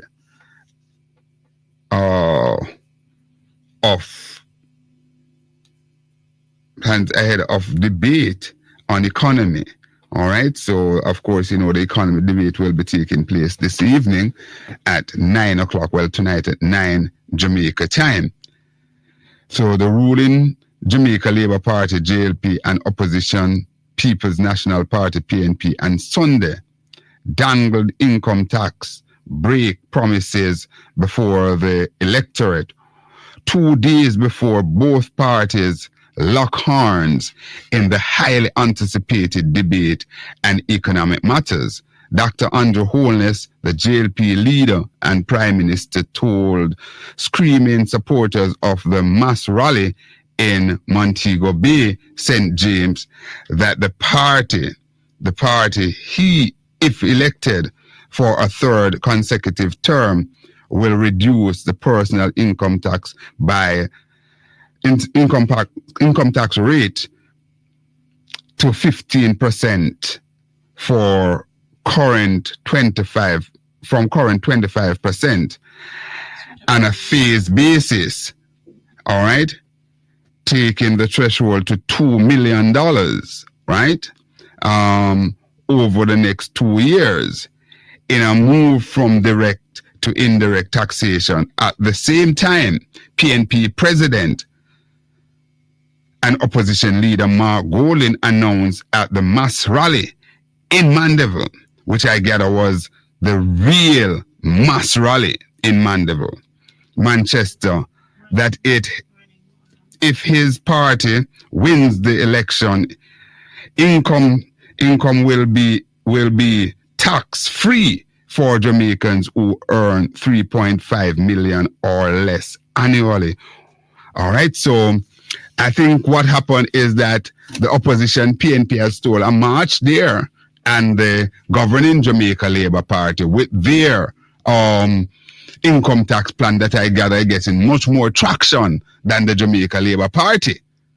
And I got some information from someone who is in touch with the police, and they said that the both mass meeting, they said the police estimate about 15,000 people thereabout at Sam Sharp Square, while the police estimate 35,000 and counting at the mass rally in Mandeville. That's my information coming out of the police. Also, the police is saying that while Crossroads meeting was a Kingston and St. Andrew meeting, the crowd in Crossroads basically matches that was in Orfordtree, which was an island-wide rally from the Jamaica Labour Party.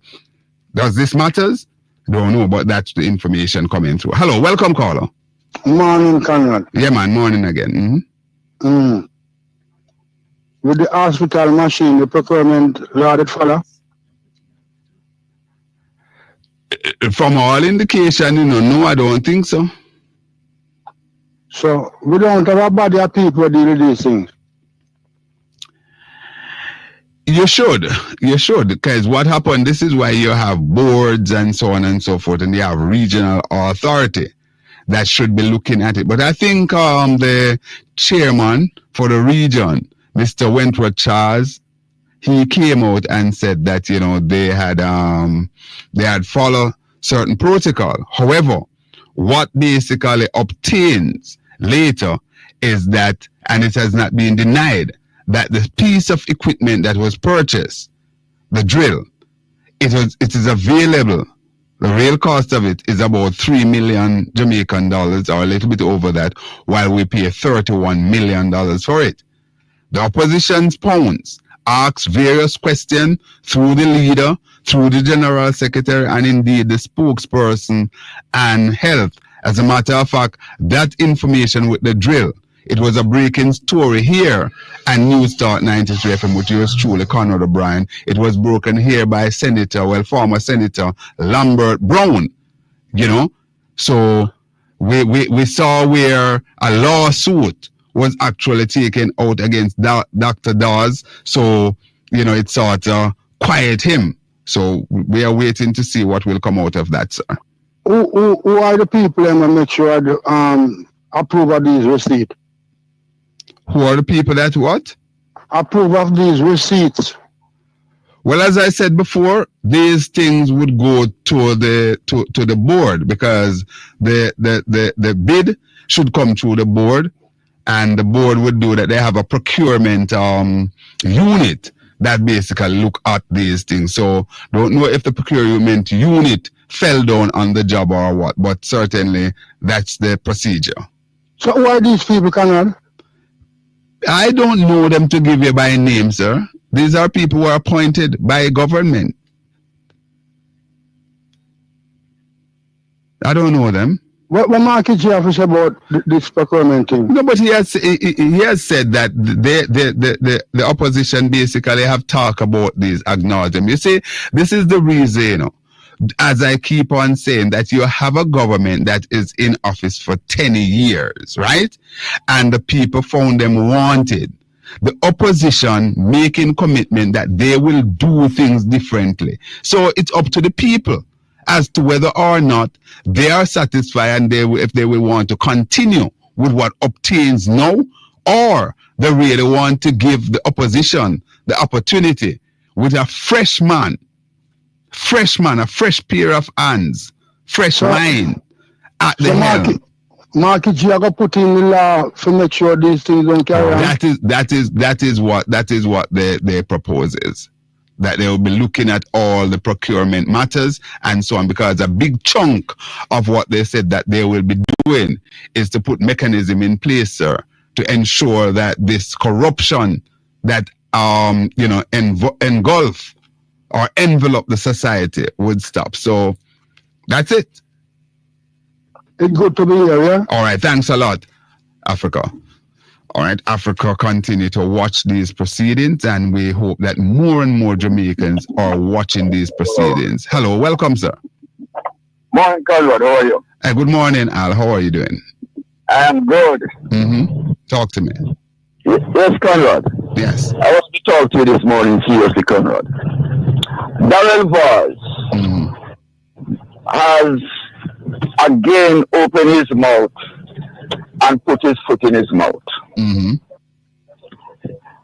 Now we know what kind of people we have in terms of government and people who we are calling honorable. That answer that Daryl Vaz gave is enough for us to change that Ministry of Constitutional Affairs, Legal and Constitutional Affairs, into the office of anti-corruption and illicit enrichment office to investigate people in government and out of government for the past 10 years. After listening to Mr. Nisbet, Conrad, and you heard how he spoke about the random charges against taximen, we see that we are under the system of apartheid. And when spoken to the government, they did nothing. Now, having said all of that, I was in St. Elizabeth for the weekend, Conrad, from Thursday. Yes. And I have gone all around, northwest, southwest, northeast, northwest. And what is amazing down there, Uncle Conrad, my friend, is the amount of fertilizer in a truck running right across the parish night and day, Sunday, weekend, going to special farmers. Well, and to deliver to political hawks. No wonder the agricultural system is in a Belgium, because the government has seeks to politicize the system. And when people like me spoke about that there is no democracy existed in Jamaica, members within the media are telling me not to say so, because I have a right now that I'm speaking on radio. It is a policy of justice. Well, I'm probably one of those who will tell you that I don't believe what you said, that there is no democracy in Jamaica. I think we need to basically strengthen the democracy and to deal with things, because frankly speaking, had we not have a democracy in Jamaica, we would not be having an election on the 3rd. But certainly the corruption and the cronyism and the malfeasance and so on must be called out. As a matter of fact, I was talking to two of the candidates down there in St. Elizabeth, and they have major concern as it relates to this fertilizer issue, sir. Talking to two females, the leakages and also Miranda Wellington, and they have major concern with what is happening down there in St. Elizabeth with this fertilizer. I was in Southeast And I went into the garden of my cousin, right up in Potsdam. And when you look, you see the van with the fertilizer coming through Potsdam, right to Kirby, right up down to Round Hill, right to Berlin, Rose Hall, Munimus, and they are issuing this cement to particular JLP supporters. The cement, the fertilizer that came from Morocco, and I hope the Moroccan embassy is listening to me. And we are saying that we need to investigate Moroccan government, the fertilizer that was given to the Jamaican government to issue to the Jamaican people, and how this government has used it as a tool of political buying. And we say you should never give back this. If this government should come to office, hope it not, dear God, that you will not give them nothing because they do not distribute it the way it was given to them to be distributed. And this is what they do, not only with things that are given by people like Morocco, but with our taxpaying dollars.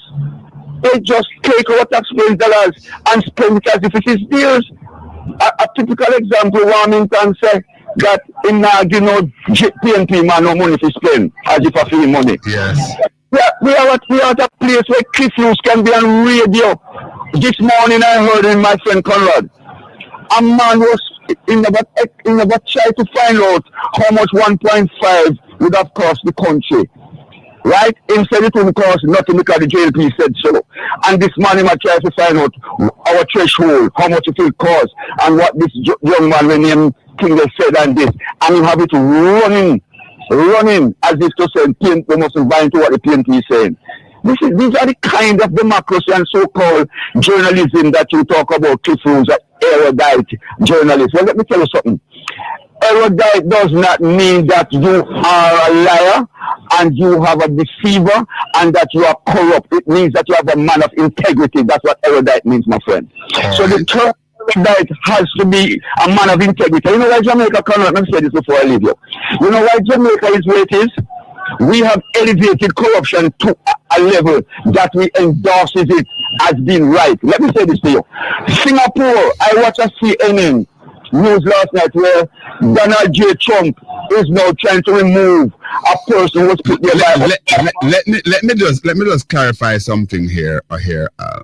When I make the point about Kurious' journalistic prowess, I'm talking about someone who knows the tenets of journalism and so on, and someone who basically can handle himself. However, as it relates to how he's practicing the work, no, I have great concern about that, because as I said, while you may have your personal agenda to deal with, however, it behooves you to identify the truth, and when your callers and so on come on and spreading blatant falsehood, when you know you should correct them. As I was saying, I was listening to him yesterday, and I heard a gentleman came on and talk about the PNP has never grown the economy and so on, and he failed to point out that the last time that the economy of Jamaica grew by 3.5% was under leadership. Yes. Now, Conrad, you can say all that you want to say. There are some media houses in this country. If they tell you today is Tuesday, check your calendar. I am saying it because the Bible says you can say what you have to say, and I see you are more erudite person that stands for truth, right? Whoever the guy is, just speak truth to power, rather than saying they are erudite. And I tell you why. Anytime a man is lacking integrity and honesty and believability, there's such a word, is that he cannot continue to have the same type of professional, what you call, belief than you who speak truth. There has to be some kind of taken away from him. And that's the reason why the Bible said in Matthew 24, many shall come in my name, saying that I am Jesus Christ, but shall preach a gospel which is different and separate from that which I teaches and preaches and practice. So these are deceivers and deceptors in front of us. And no wonder I am saying, when you go across the country, you see these JLP who are talking about their running, Conrad, and their performances. Lie to the pit of hell. What they are doing is running in a people's house and buying vote. rolling up people, using fertilizer, using book voucher, using money to buy people's vote. And if the young people in my youth will know that is very, very unaware, ignorant to truth. And that's what they are doing. They're not coming to me and you because they know we will run them away. And I am saying to Jamaican people, I'm talking to you, please for a minute. I am saying to you today, you have an opportunity to save your children's future from this apartheid, from this wicked and evil Bible. So when the wicked rule, the people perish. Jamaica is under perishing mode right now. People are perishing. People can't buy food that the children to eat. And when you hear a government running around, and as Satan Campbell said, if we say 50,000 homes, I'm going to say 70. And they are so predictable, Conrad. They say 70,000. They are so predictable when Satan Campbell call them out for election date. Them say it. They are so predictable that they will stop at nothing. Here is it that the money buy the bus in America for $1 and come and tell we say them pay $8 and $12 billion for the bus. The only way corruption can stop in this country is when my current leader, Mark Golding, come to office. Well, they didn't say they paid $8 and $12 billion for the buses. That is what they said. No, man, not $8 and $12 billion for the Jamaican, me talking, you know. Huh? Jamaican dollars. No, but they didn't say that. So how become 1.4? How does 100 become 1.4? Don't tell me that. I'll just calm down, man. You say $8 and $12 billion. You said million, I should have said, Conrad. Good. So $1 million. Yes. Right. What I am saying, Conrad, the only way you can stop corruption in a society that is corrupt is that you have to start from the head. If I'm arguing about someone, you know, or something, then I have to basically point out, and that's why I no problem. Yeah. What I am saying is that Singapore corruption right down to 10% because it started to lock up its leaders. We need to do that. We need to do that. It can't be that, listen, you champion something when you're in opposition, and when you win, when you become government now, you don't carry that out. The investigation must carry it out. And I want to tell you something. The people of Jamaica are holding Mark Golding accountable to say, listen, you must, this argument of corruption and illicit enrichment and all of those sort of things, we need to basically get to the heart of the matter of these things. And I tell you something. Go ahead, sir. Yes, I'm going to say publicly. If and when God that moved government and put government in place, if and when God moved this government in 7 days from now and put Mark Golding there as the Prime Minister of Jamaica, and he does not speak and speak in order to see that the laws are come upon those who are found to be in breach, and see that the court carries out its full mandate under the judicial system, Mark Golding must not run back as Prime Minister again. Let's fix. Hold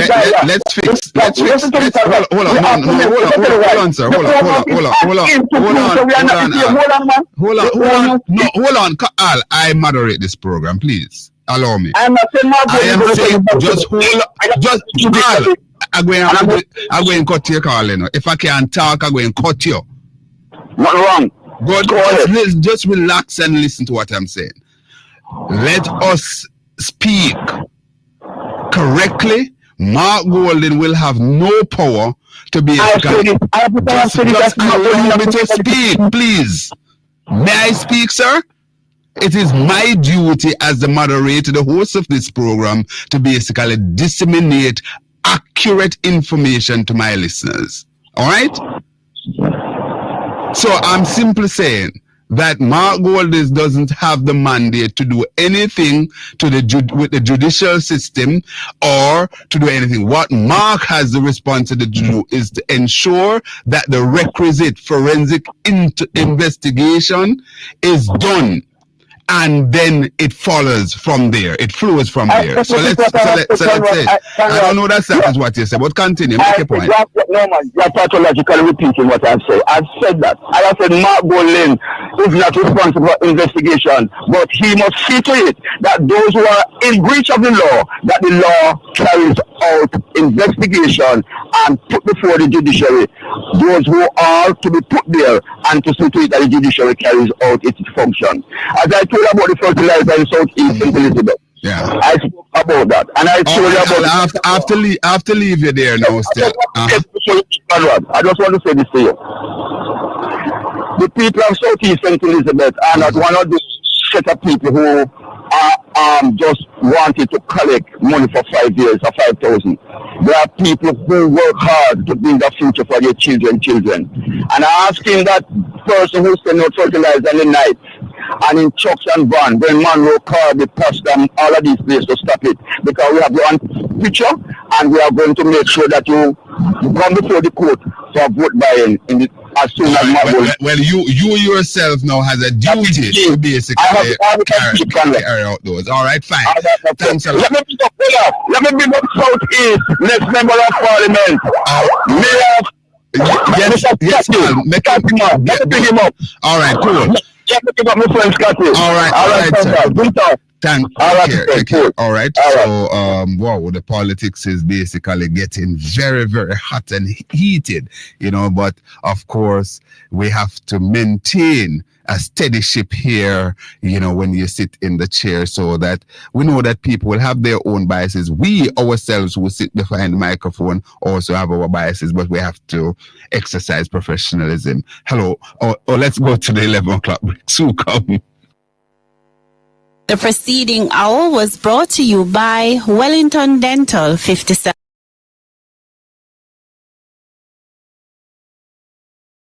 A common misconception is that on election day, you vote for the Prime Minister. However, that is not the case. You vote for your Member of Parliament. Welcome to Notify. Let's break down what really happens at the polling stations. First things first, you must be 18 or older, a Jamaican citizen or Commonwealth resident, and you must be registered with the Electoral Office of Jamaica. On election day, go to your polling station between the times announced. Present your voter's ID, and this will be checked against the voters list. Once verified by the presiding officer, you'll be able to cast your vote. Some polling stations might be using EVIS, the Electronic Voter Identification System, where you will be asked to place a specific finger on a fingerprint scanner to verify your identity. Inside the polling station, you will be provided with a pencil, which you will use to mark an X beside the candidate of your choice. This person will represent your constituency and become your Member of Parliament. After that, you'll dip your right index finger in ink to show that you've cast your vote. Ensure that you watch as the presiding officer places your unopened ballot into the ballot box. Remember, you're voting for your Member of Parliament and not directly for the party leader, unless they are your Member of Parliament. The party leader that wins the most seats across all 63 constituencies becomes the Prime Minister. Once you've made your vote, it's time for the Electoral Office of Jamaica to count the ballots. Stay tuned to find out what happens after the ballots are in. My name is Krista Fuller, and this has been Notify. Jamaicans Decide 2025. Join Mek Wi Talk on Wednesday, September 3rd, 2025 for live coverage of Jamaica's election from Negril Point in the west to Moran Point in the east. We will be with you from 7 a.m. in the morning until the polls are closed on election night. Join in the panel discussion with political analysts. We'll be live on Jam Talk Vibes Internet Radio Station and Mek Wi Talk Jeffrey Tavares YouTube channel. It's election night in Jamaica. A common misconception is that on election day, you vote for the Prime Minister. However, that is not the case. You vote for your Member of Parliament. Welcome to Notify. Let's break down what really happens at the polling stations. First things first, you must be 18 or older, a Jamaican citizen or Commonwealth resident, and you must be registered with the Electoral Office of Jamaica. On election day, go to your polling station between the times announced. Present your voter's ID, and this will be checked against the voters list. Once verified by the presiding officer, you'll be able to cast your vote. Some polling stations might be using EVIS, the Electronic Voter Identification System, where you will be asked to place a specific finger on a fingerprint scanner to verify your identity. Inside the polling station, you will be provided with a pencil, which you will use to mark an X beside the candidate of your choice. This person will represent your constituency and become your Member of Parliament. After that, you'll dip your right index finger in ink to show that you've cast your vote. Ensure that you watch as the presiding officer places your unopened ballot into the ballot box. Remember, you're voting for your Member of Parliament and not directly for the party leader, unless they are your Member of Parliament. The party leader that wins the most seats across all 63 constituencies becomes the Prime Minister. Once you've made your vote, it's time for the Electoral Office of Jamaica to count the ballots. Stay tuned to find out what happens after the ballots are in. My name is Krista Fuller, and this has been Notify.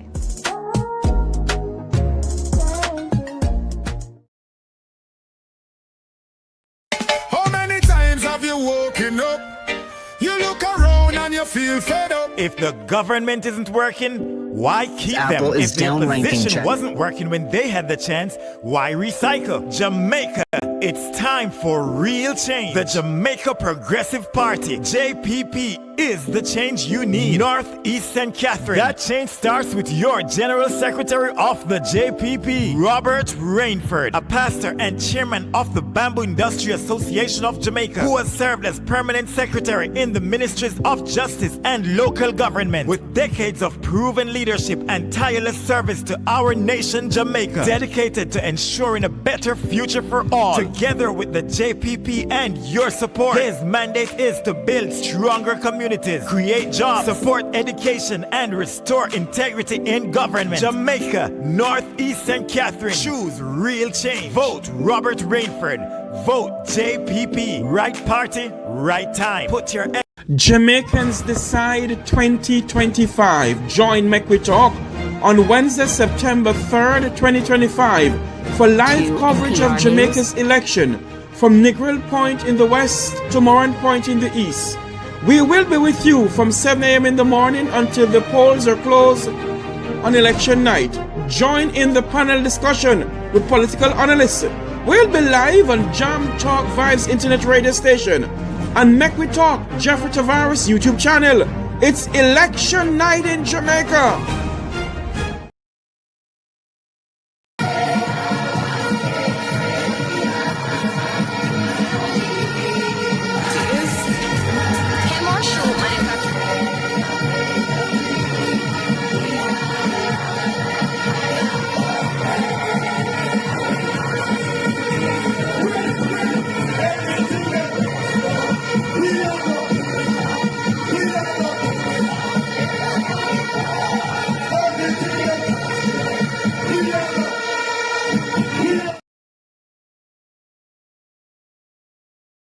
Jamaicans Decide 2025. Join Mek Wi Talk on Wednesday, September 3rd, 2025 for live coverage of Jamaica's election from Negril Point in the west to Moran Point in the east.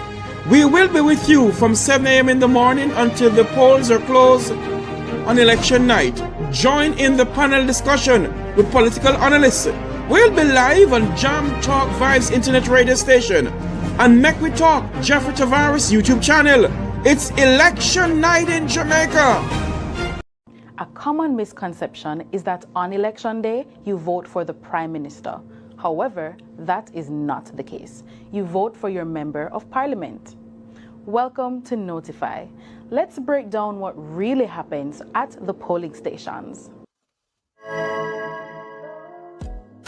First things first, you must be 18 or older, a Jamaican citizen or Commonwealth resident, and you must be registered with the Electoral Office of Jamaica. On election day, go to your polling station between the times announced. Present your voter's ID, and this will be checked against the voters list. Once verified by the presiding officer, you'll be able to cast your vote. Some polling stations might be using EVIS, the Electronic Voter Identification System, where you will be asked to place a specific finger on a fingerprint scanner to verify your identity. Inside the polling station, you will be provided with a pencil, which you will use to mark an X beside the candidate of your choice. This person will represent your constituency and become your member of parliament.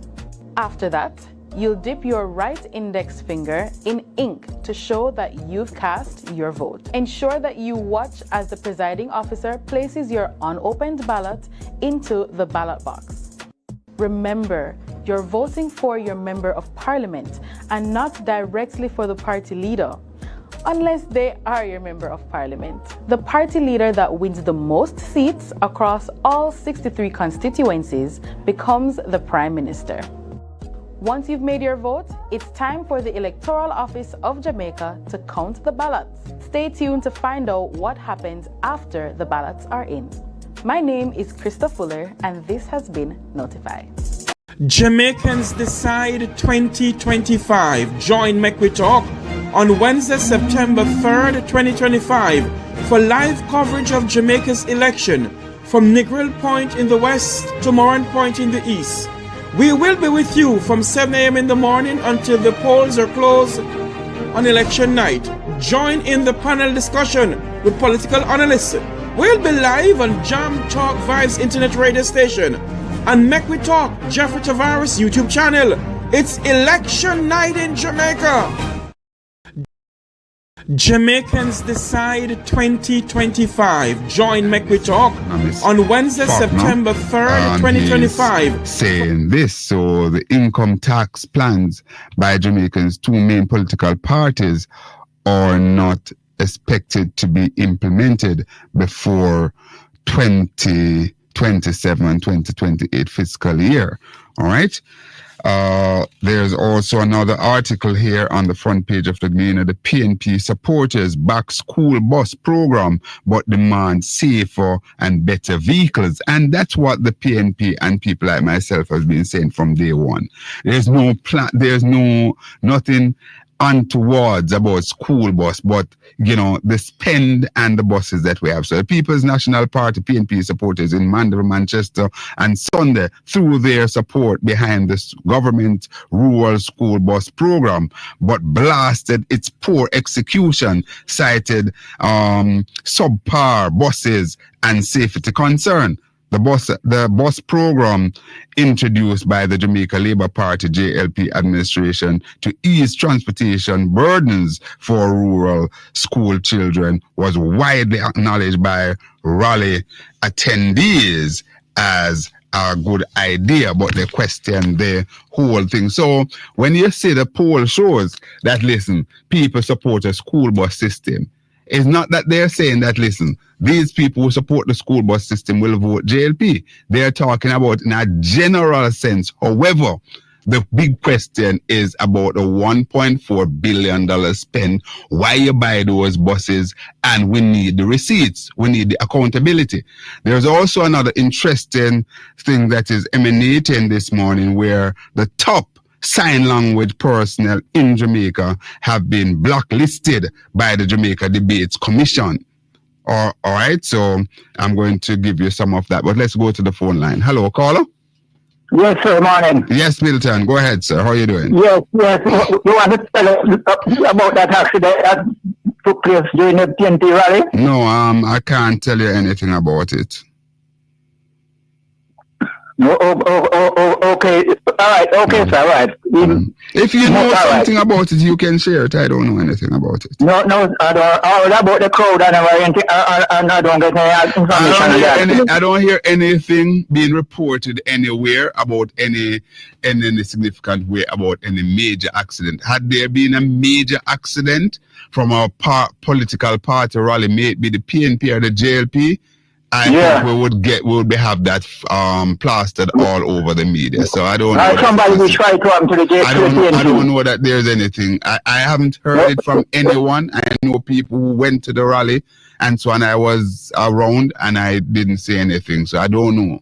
And I have not heard anything about that. Anyway, the Prime Minister seems to include everybody in that manifesto. I noticed the church, he promised to give the church title.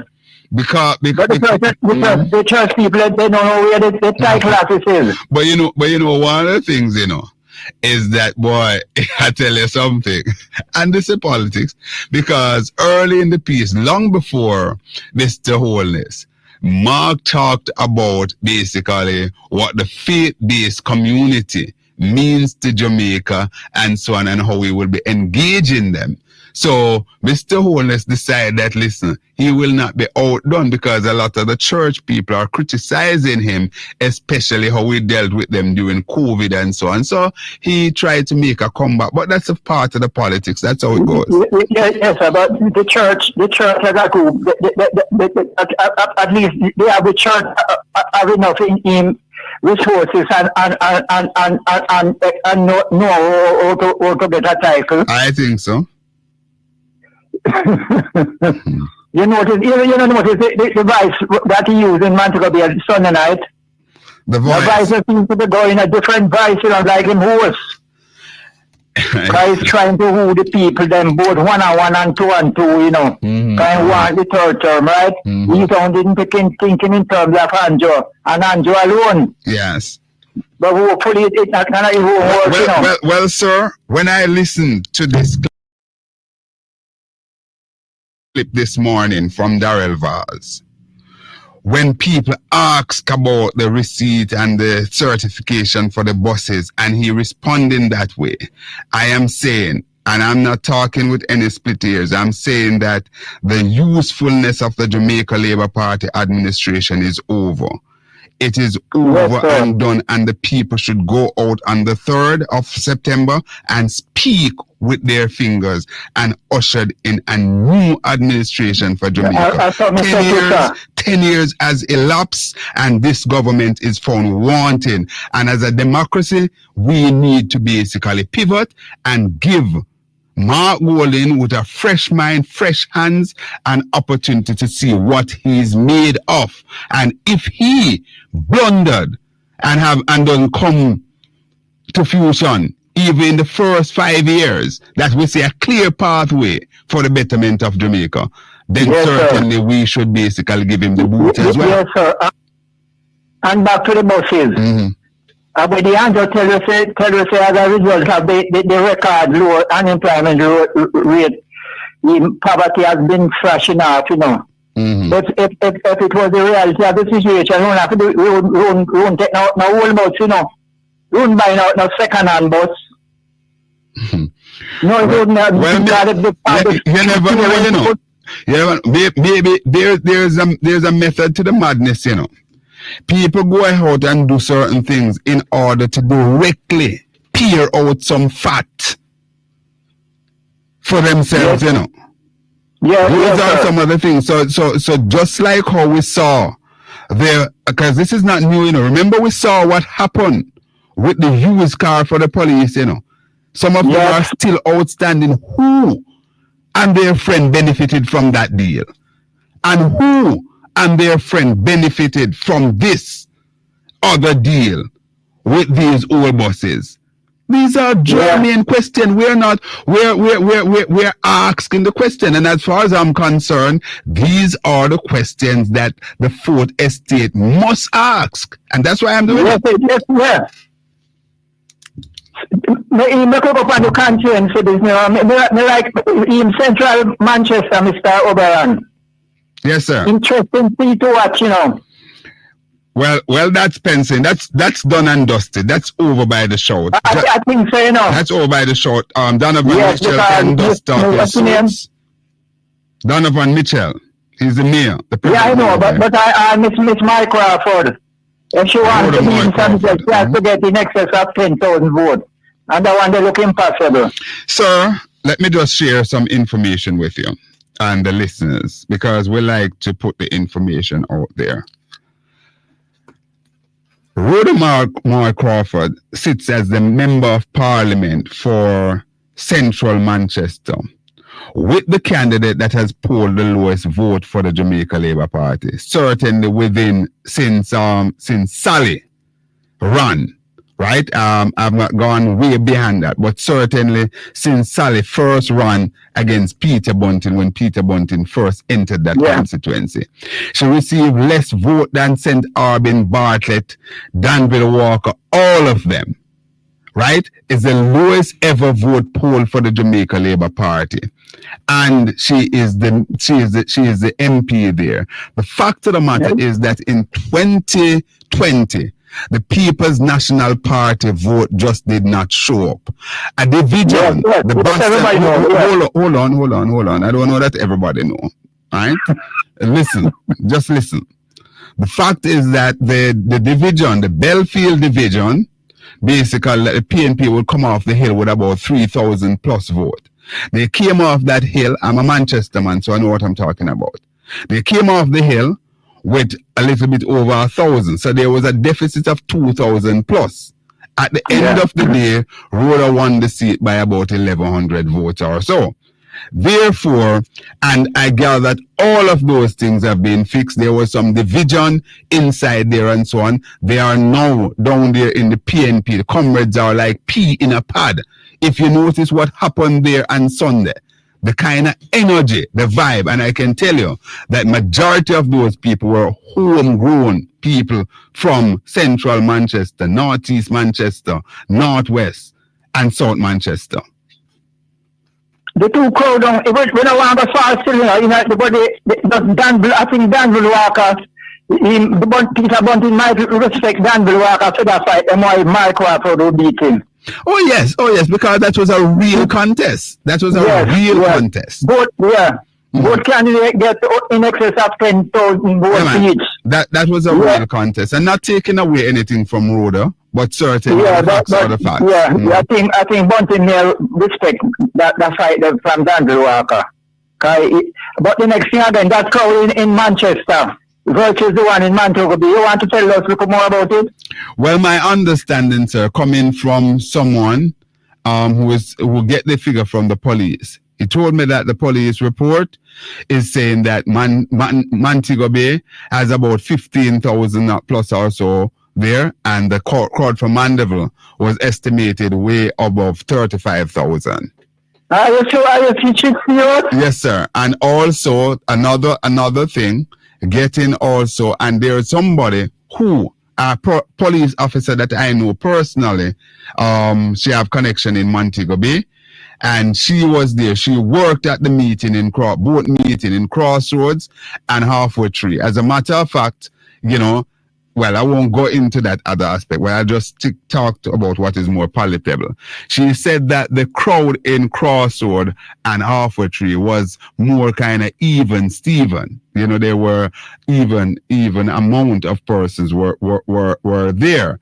As a matter of fact, she said she's not even interested in working at any other political meeting of such. She says she's not really interested in working at the political meeting. And the Prime Minister did admit in Arbitrary that they despite the fact that majority of people there were Jamaica Labour Party supporters, he acknowledged the comrades in the crowd. And a big point. There were a lot of comrades over there, you know. And I don't know, but a big point there as well, Milton, must be noted that the rally in Arbitrary was a island-wide mobilization by the Jamaica Labour Party, while the meeting in Crossroad was a parish meeting, Kingston and St. I was there and I was in Crossroad. You will have a few people that would find their way there arbitrarily, but there were no mass mobilization to come to that Crossroad meeting.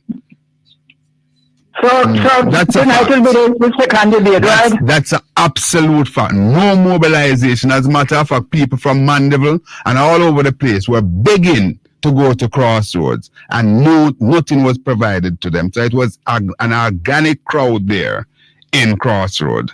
Crossroad, yes. Mm-hmm. So tonight is the second debate, right? Yes, it is. Yes, and that last week on behind the headline, Mr. Marlon Morgan was saying, tell Gian Jackson Miller what can happen on the PNP side and the Labour Party side. Mm-hmm. So I think he lost his bet on Saturday night. Mm-hmm. By all over the place, especially the Minister of Labour Social Security. Mm-hmm. He account to people, he was a no-show. Mm-hmm. And a man who has the Social Security portfolio. Yes. So Mr. Morgan, one down for years, sir. Yes. And that tell us, your Prime Minister, our Prime Minister, he's gonna be an easy picking for Mark Golden, that's my projection. Well, let's see what will happen. Let's see what will happen there, sir. The other thing, Milton, as I was saying that, cause for concern here with the Jamaica Debate Commission, because it is reported that they have sidelined or blacklisted the top person in the country here as it relates to that. So it said veteran interpreter claims she is being blacklisted by the Jamaica Debates Commission. And the article goes on further to say Kingston, Jamaica primarily sign language interpreter, Antoinette, sign language interpreter, and Antoinette R. Aiken has made claim that she is being blacklisted by the Jamaica Debates Commission, JDC, after the first of 3 debates between the country's two top political parties. So it would be interesting. Is it that she was, I don't know what is happening, because there's a back and forthing by Mr. Brian Schmidt. Everybody know my opinion as it relates to the Jamaica Debates Commission. Because first thing to begin with, I believe they erred in the first place. The debate that we're having tonight should be only seeing 2 persons, and that's Dan Julian Robinson and Minister Favour Williams. It can't be that the most important ministry in the country, you can't have the 2 people who are vying for the job, can't have a face-off one-on-one. Should never be having a group debate. And because bear in mind, Milton, that your Minister of Finance and your Prime Minister, with the wisdom of our forefathers, those are the only 2 cabinet position that you have to, duty bound, you have to come from the lower house. What do you think, Milton? You think I'm onto something? Yes, you are. But yes, you are more than onto something. But in terms of the leadership of the Labour Party, if that party don't have anything to do with I don't know. Can't say. I don't know. But the speculation is rife. And when these things happen, organizations such as the Debate Commission, they put themselves in this kind of predicament for people to ask these germane questions. Thanks, Milton. But no, but wants to go in with the Julian. Well, it is clear that in my view, I think it is clear that they wanted buffer for her. All right, thanks a lot. Good. Okay, sir. Good. All right, so let's continue to invite your calls. 876-212-9824, 876-462-0919. All right, so the big ticket item that is doing the rounds is the tax break for the people of Jamaica. The PNP is saying that they have a superior plan. The Jamaica Labour Party is saying that, listen, not saying that the PNP doesn't have a superior plan, but they're asking some question. There's a picture here with the chairman for the Jamaica Labour Party and a bunch of Jamaica Labour Party supporters here. A third term is not guaranteed. JLP taking nothing for granted, says Chairman Montague. All right? So let's see how that goes. We understand that Montague himself is on the deep, deep water down there in St. Mary. And remember, it's a weather vane seat that he is in. So it tends to say the history shows that wherever the people go by way of a victory. So Western St. Mary is normally a casualty of that. We saw it in 2011 when Bobby Montague was sent packing, and then he returned the seat. He returned to the seat rather when the JLP won in 2016. So JLP promises income tax exemption for seniors and earnings pension below $6 million.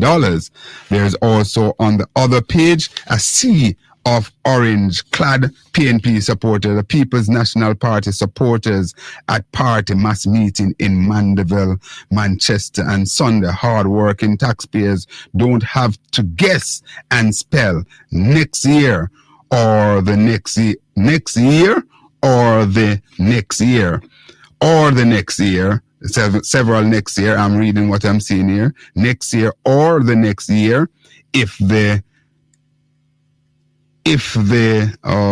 threshold is going to increase, she stated on Tuesday night. All right, so that's what the Gleaner is saying. Both parties are out there offering that.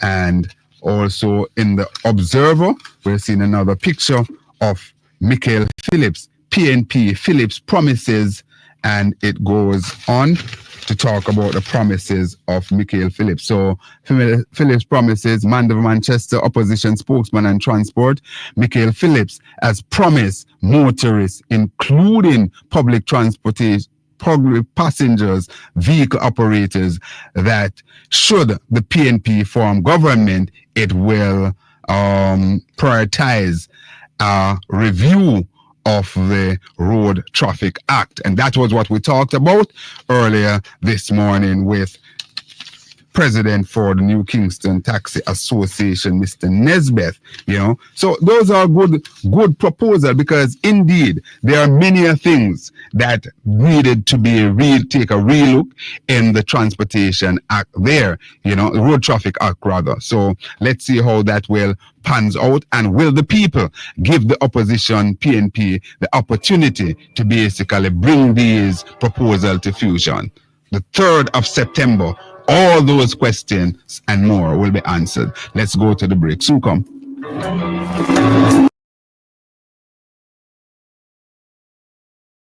A common misconception is that on election day, you vote for the Prime Minister. However, that is not the case. You vote for your Member of Parliament. Welcome to Notify. Let's break down what really happens at the polling stations. First things first, you must be 18 or older, a Jamaican citizen or Commonwealth resident, and you must be registered with the Electoral Office of Jamaica.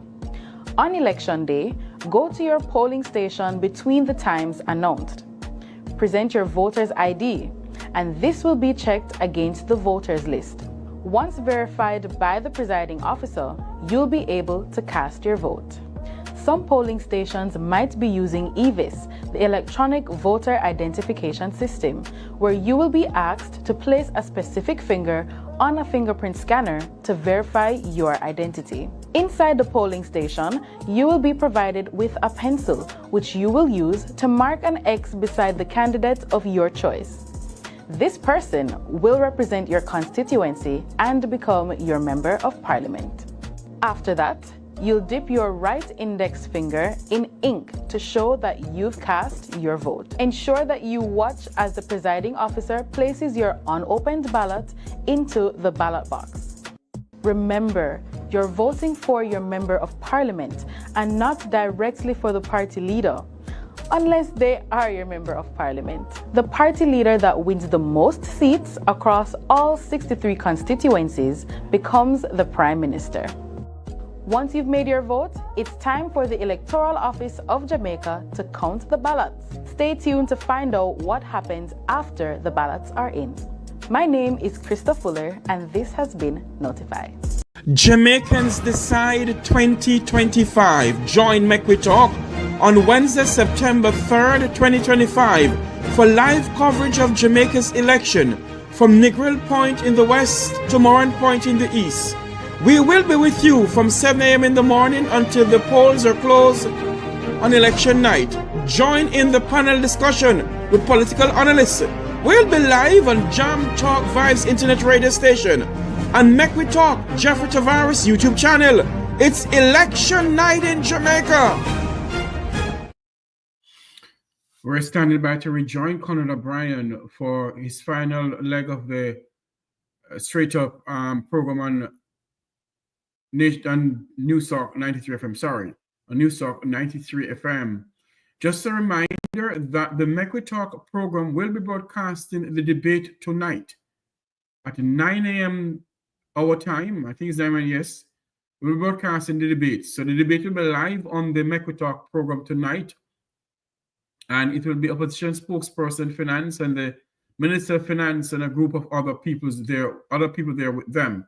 So we will be broadcasting the national debate tonight, as election debate tonight, on the Mek Wi Talk program at 9 p.m. US time. We're going to see if Conrad OBrian is ready for us. We're going to take a quick commercial break. We will be right back with Conrad OBrian.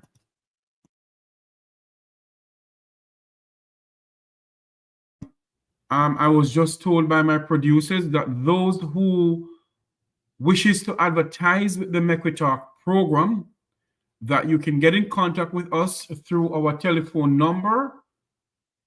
Let me put up a telephone number here. This is it. So those who wishes to advertise with the program, your business, your doctor's office, your law firm, or whatever, you can advertise with us. We can speak to you off air pertaining to the package that I think the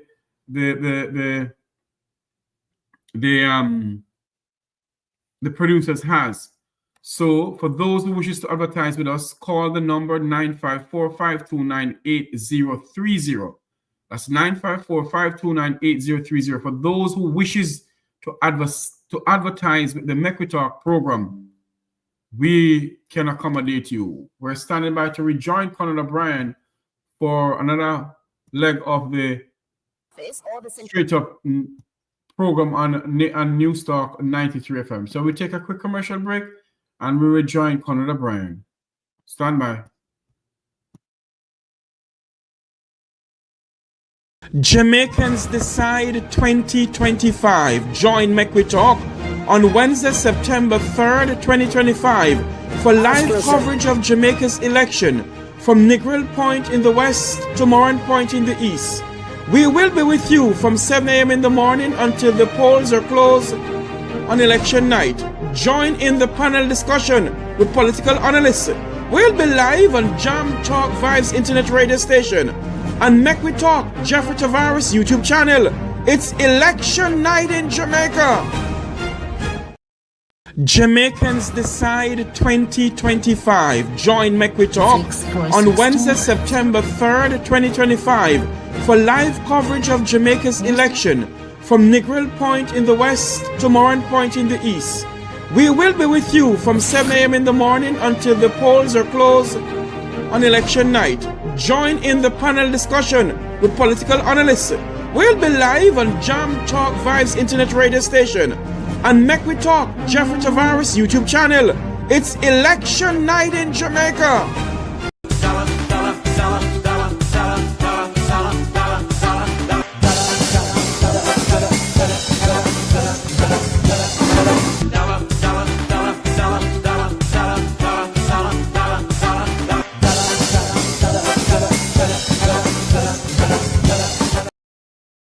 Jamaicans Decide 2025. Join Mek Wi Talk on Wednesday, September 3rd, 2025. The president of the PNP Women's Movement, Patricia Duncan Sutherland, and the present finance minister, who will be on show later in the debate, Favour Williams. And it's going to be very interesting when you go across the constituency, Madam Producer. One of the things that you can't say is that you don't see both persons in terms of colors. The constituency is well decorated, so we're going to see how it goes. This is another constituency that tend to go with the party that formed the government. Andre lost it in 2016 by about 108 votes or so. So it's going to be interesting to see how this one goes. But let me go to the phone line. And by the way, I saw Patricia Duncan Sutherland just this morning again, right in the precincts of the U.S. Embassy there along Ligani. She and her team was out there with her branded van, playing the Blood and Fire Comrade song and handing out flyers. So she's quite active in the space. This is the second time I'm seeing Pat out there with this kind of activity in the early morning to capture the people who are moving to and from within the constituency. I've not seen my friend Favour in that mood. Don't know if she's doing that elsewhere.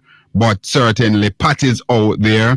She's doing a lot of work. She has been having quite a bit of consultation and so on. So it's going to be very interesting election night. How this one will go. Eastern St. Andrew. Hello, welcome caller. Hey, Conrad, morning. Hi, Murray. You know that when you want the best political analyst, you know where to be. Right here, straight up, News Talk 93 FM with yours truly, Conrad OBrian, the fireman. Is that so, Murray? You're working that? Sure. Yeah. Fearless, without fear or favor. Yeah. That's how we do it, man. That's how the saying goes. Conrad, there's something I want to say, see.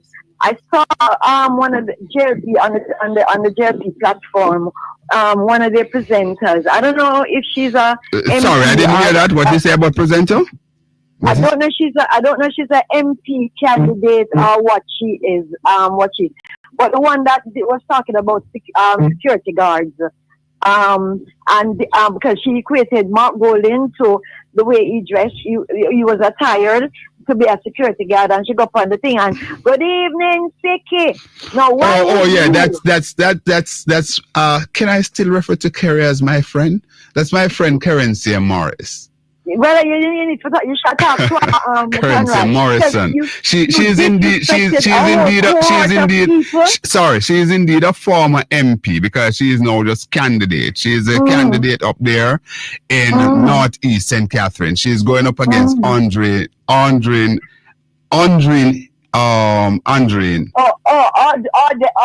That guy, I know. No, man, Andreen, not guy. That's Andreen. Andre. Oh, okay. Andreen. But anyway, Conrad, I'm saying the way how she said it, and it was disdainful. Why would you choose to do that to a whole cohort of people? I don't know. Me must have thin skin. Well, let me tell you. No, you're not thin skin. What happened? It's one of the political intelligence that people not using, because when you go out and you say that, and that is why I said to people, I remember as a young man growing up, and there was a person in our group who we didn't know that his girlfriend was of a particular nation, and not when mentioned whatever, but it was a particular race in Jamaica. Yeah. And one of the person within the group, we are bona fide in them time we play a whole heap of pinball game, a B-side and so on. We're run the place as youth, man.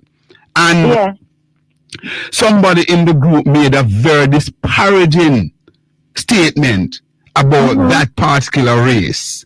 Not knowing that the brethren has very close family, or even his girlfriend was of that race. Yeah. At the end of it, we see him like a dog. So I always say to people, be careful what you're doing, because you don't know.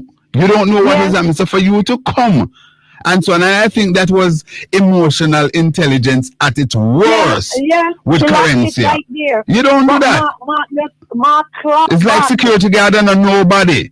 based on the kind of connotation that you're doing, because that's the picture that he was trying to pitch. 11th hour. You need these people votes. Martin just clap back, you see, man. The clap back for Mark. Yeah, man. Clever. He had no answer. Mark said, we're proud. We're not better than nobody. We're proud to work with them. And security guards, as they do that, say, member is an X that beside the head. Because and also, hear what happened? To put the icing on the cake, that's a group that Mark Golden is batting for heavily, because he said that he will be fixing the contract and also the contract work thing. He will be fixing that for the security guard and the tourism worker. Because them have it rough in us. Them security guards have it rough in us, Conrad.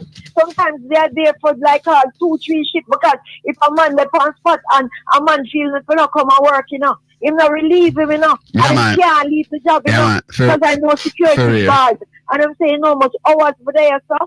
That was lacking emotional intelligence, as you say. And Sicky, she called them. Yeah, man. Quest, shall call out a particular company. Quest member is an X that beside the head. That was stupid. Let me move on real quick. Yeah, man, I know I have people holding. All right, look here. The boss them know, Conrad. We need answer. You know, so Rattigan do a program and him saying get in front of some bus and a dollar get the bus. I had Rattigan here and you didn't listen to him last week here with me, Friday? No, I never. Yeah, man, we delve into that in a big way. The $1 thing. Mm-hmm. Yeah, and him saying them friends said me no say one boss.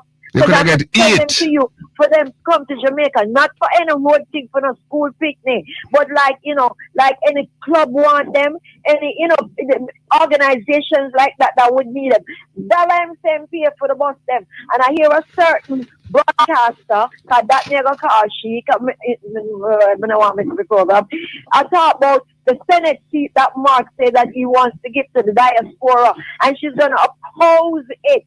I'm gonna hear she oppose, and I ask question about this $1.4 billion that Mr. Vaz said that him spent on these old relics. I don't hear that. What you say you have oppose. I asked Mr. Golden, how is he going to do the Senate thing, Conrad? And he said what he would do is, I don't want to talk exactly, but whatever he do, more seats would be added. But I'll tell you how much he say. More seats would be added, and then it would be the same proportional dimension. Like the government get more, and the opposition. Yeah, get man. more. So, but you will still have that balance. But you will still have that balance for the 2/3 majority to make entrench. He tell me exactly where man, but we're not gonna talk it kind of like. Yeah, and remember, one must also remember that these are all a part of the constitutional reform, because it's something that has to be discussed and basically has Mark to. Is a constitutional lawyer too, and whatever. Him know him stuff, justice and all of that. So him know how him doing things. Yes, so all right, Marit. Is an X beside I believe you. All right, darling. Take care. Good. All right, so that's Marie there. Putting forward some issues there on the table. All right, hello, caller. Good morning, Uncle Conrad. Hi, how you doing? My nephew?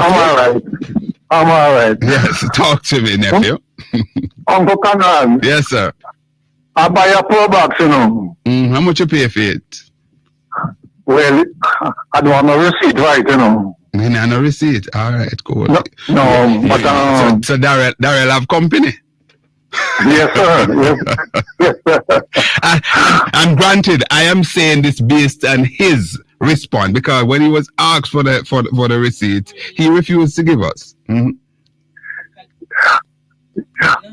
Conrad, I didn't have 2 taxis on the road already, Yes. So you're millionaire man, listen, man. I couldn't even buy food. I couldn't change the tires on the car. You need to check the PM, man. You need to check the PM. He can teach you this business. I would like to know from Auntie Terry now. Let me make a plea. Mr. PM, here's my caller said that he, had 2 taxi. It just ended up to be a failure. Whatever. He's asking for some consultancy. Will he have to pay you for that consultancy, or you'll give it to him free? Let's see if we'll hear from the PM. All right. Uncle Conrad. Mm-hmm. You didn't hear anything about the crash in Mandeville? No. Okay. I saw it on the phone and something like that. But why I really asking, because I was one of those I'm not saying that it didn't happen, but I must tell you, I haven't gotten any source from any official. The only two official thing that I've received as it relates to incident in the political scene was that one in St. Thomas that was very unfortunate, and we continue to offer our condolences to the family and friends of that person who out there love his party and was out there and basically met his demise. Also, the other person up in Northeast Manchester, where they had that stabbing incident at the JLP function there, and one person is now in the morgue, maybe another in police custody. Listen, another thing. That thing in Portland. Yes. I wonder who take those people up there in Portland. I know somebody of me. I wonder if any of the MP can tell us who take those persons up there in Portland. Which person are you talking? The Western Union robbery that they were trying to pull off. Oh no, I wouldn't go there. So those are criminals that are out there. Let's leave that alone. That's just treat those as criminals out there, hoodlums, and so on, and they're out there. But certainly, what it shows, sir, it shows that the crime and the criminality is still rampant in Jamaica. One day last week, within a 24-hour period, we had 4 Jamaicans murdered. Right, I think across 2 parishes. So we still, even though the numbers are down, but we still have the ugly head of crime and violence still up and about here in Jamaica. So, and we pray and we hope that we'll see the back of it soon. Uncle Conrad, the numbers are down, but the gun is still out there. Absolutely, and that is the major problem. I remember Senator Brown, former Senator Lambert Brown said to me that the problem is once the gun is out there, it can be rise at any time. So when we have the numbers down and the guns are still in persons' hands, it's bad. Although we hear from the police that they have basically taken off a number of guns off the street as well. Thanks a lot for today, my friend. Okay, Uncle Carl. All right, bless you. All right, so let's continue to take the call. Let's see, what time is it now? It's 13 minutes heading up to the 12 o'clock hour. And hello, caller. Hello, good morning. How are you doing? I am very well, thank you, Bongo. How are you? I'm fine. Talk to me. Voice, Bongo, you can raise your voice, please. Okay, sorry. Yes, Dr. Dayton Campbell said that they are going to have an issue integrity lamp against their workers. What authority do they have to do that? To test whether somebody is committing fraud or something? All right, let me reply. Dr. Dayton is one of the commissioner and the electoral advisor, EAC. All right, Dr. Campbell is the general secretary of one of our 2 major political parties.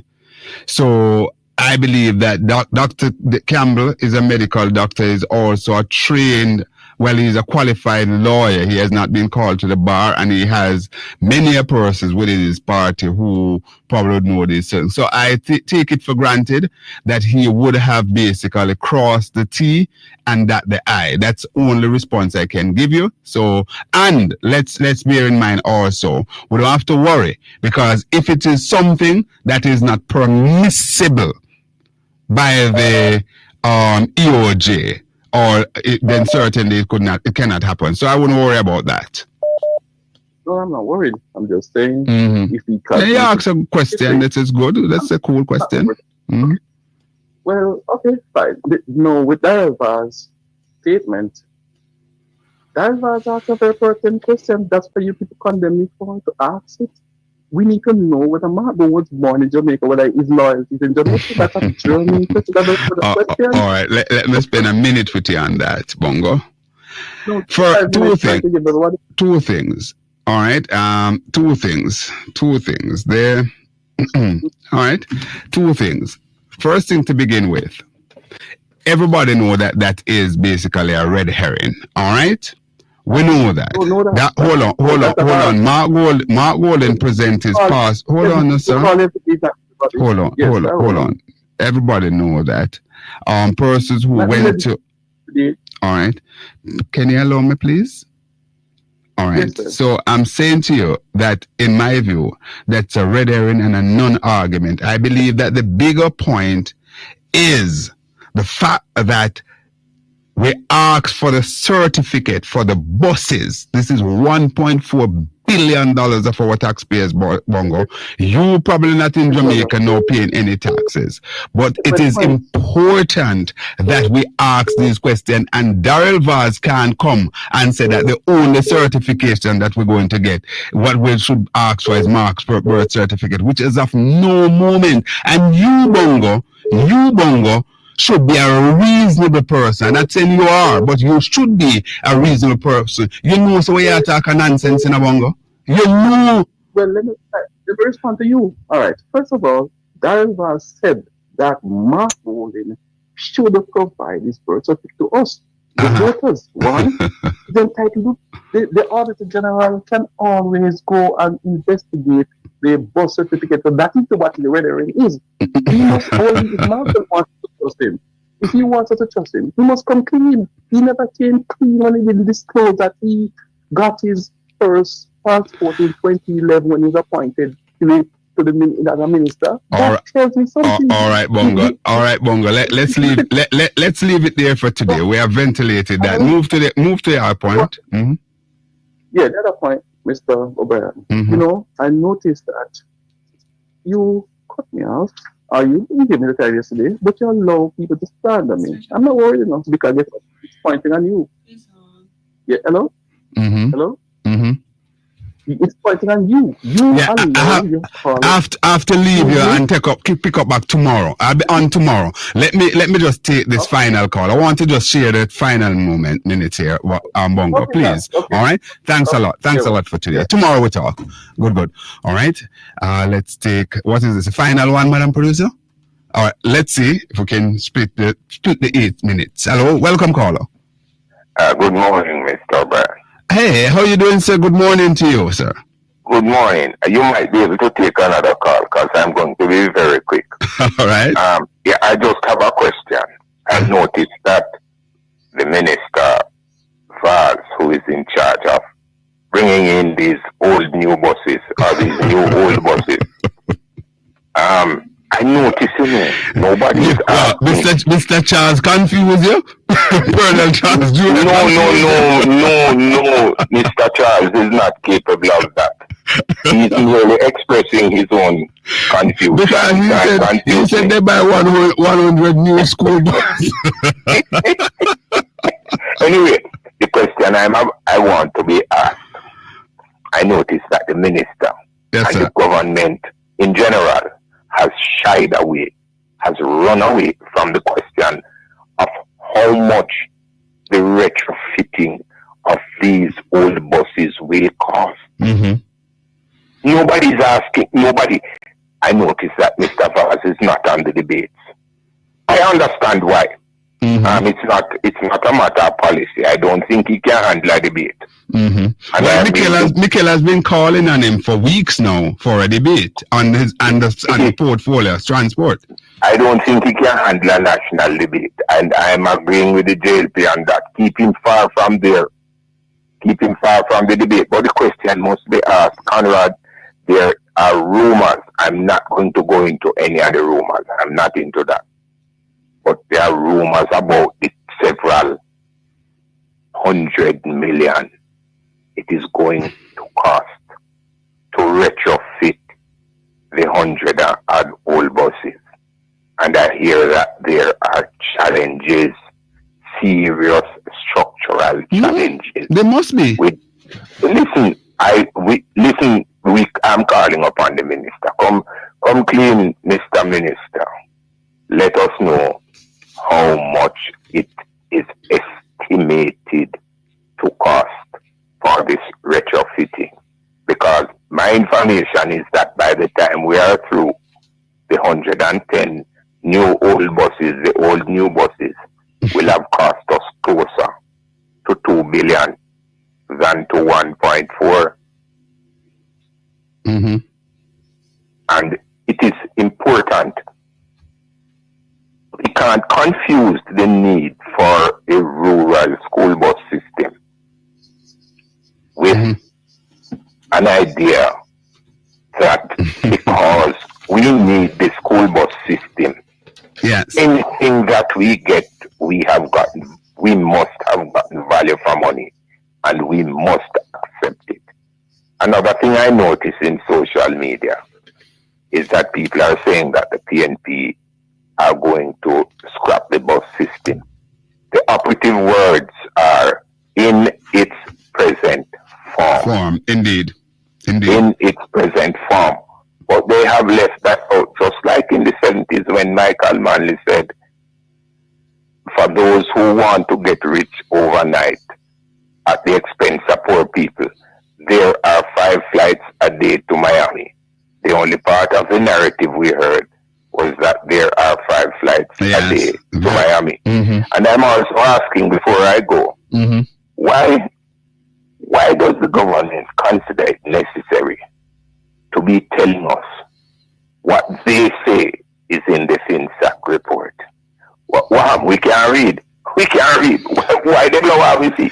Howard, I want you to join me again tomorrow. Tomorrow, may I talk? Yes, all the best. All right. Somebody is saying, I thought Bongo was banned as of yesterday. Well, you know, we give him a rip. I'm up on time, Madam Producer. Whoa, I have something that was sent in to me from Jeff, but I can't read this. Jeffrey, I'll pick up on it tomorrow. All right. Let's say thanks to all of you who join us, all our listeners, callers, all of you who join us on the various platform, Conrad OB TikTok page, also on the Mek Wi Talk YouTube channel, and indeed, you know, all of you all across the platforms want to say thanks to you in a big way. Want to say thanks to Andrea, my moderator, as well, and all of you who have been so kind. Sonia up there in Canada, hope you're keeping nice and fresh and you're basically enjoying the weather, the hot weather up there in Canada at this time. Say hi to your husband for me.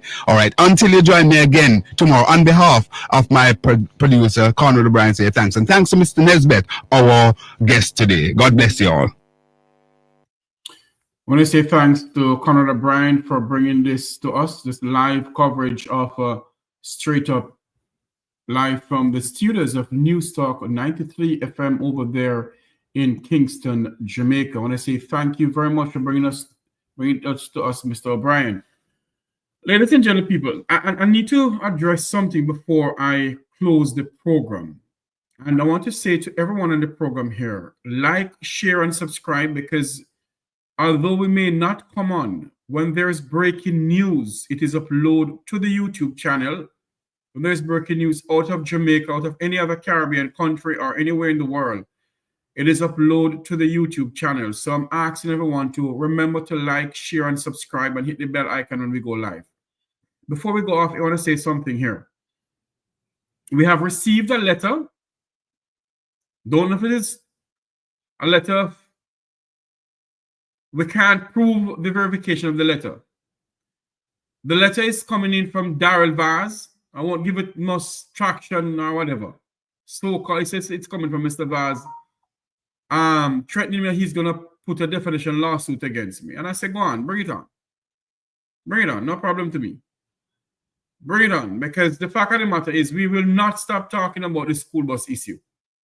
And another thing I want to say to Jamaicans out there who are asking about a birth certificate. Mark Golding, if Mark Golding is a British citizen, under Jamaican Constitution, he can sit in the Parliament. Jamaica is a member of the Commonwealth of Nations. And the Commonwealth of Nations is headed by England. So for those who are going around talking about British citizenship, any member of the Commonwealth of Nations, any citizens of the Commonwealth of Nations can sit in the Parliament of Jamaica. And for those who don't believe me, go and consult the Jamaican Constitution. It is clearly stated in there. It is clearly stated in there that a citizen of the Commonwealth of Nations, of the Commonwealth, can sit in the Parliament of Jamaica. And if Mr. Golding was a citizen of the United Kingdom, it is not illegal for him to sit in the Parliament. And I think what we need to do is encourage those people. And by the way, you know, I'm gonna compare a voice to a voice I called Mr. O'Brien today, you know, a bongo. Because something came across me a while ago. I'm gonna compare that voice with a voice that I keep on calling both Rattigan program and my program. You know, they believe that they can continue spreading propaganda and do what they want to do. They can continue doing it. But there comes a time when I said I had enough of it. So let me say this.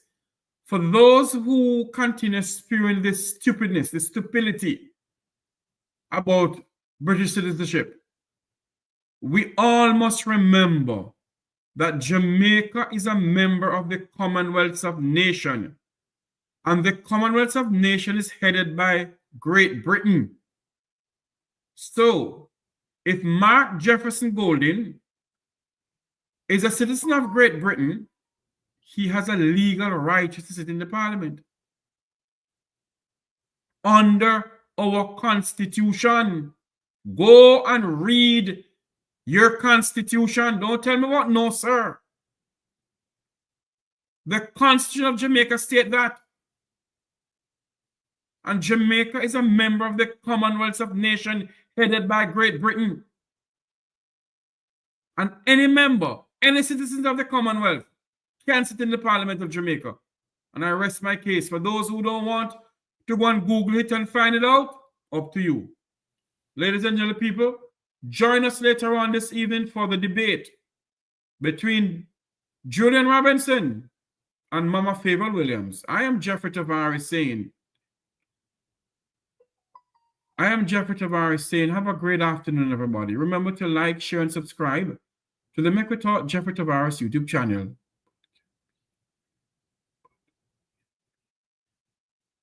As a member of the Commonwealth, you can sit in the Parliament of Jamaica. Remember, people, Jamaica do not vote for prime ministers. Jamaica vote for members of Parliament.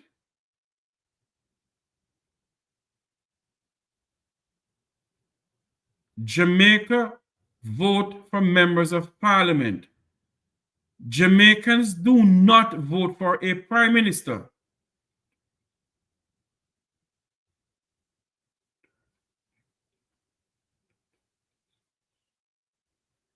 Jamaica do not vote, and I'll tell you something. I am not going to take up this anymore, you know, but we have to educate our people. We have to educate them. And although somebody tell me sometimes, you know, Jeffrey, do they really want to be educated? Yes, we have to educate them because it looks so stupid. It looks so stupid. So stupid. It looks so stupid that it's still going around. And Jamaica is a member of the Commonwealth.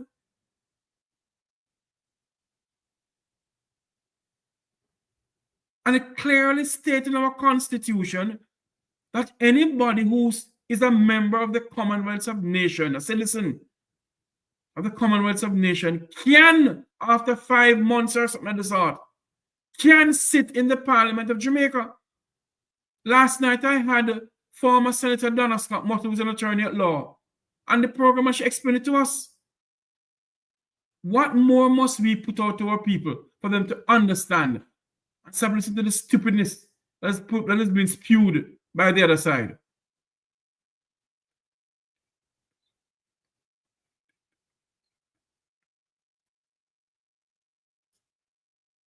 There you go. Camilla Johnson-Smith want to run as a Secretary General of the Commonwealth because Jamaica is a part of the Commonwealth.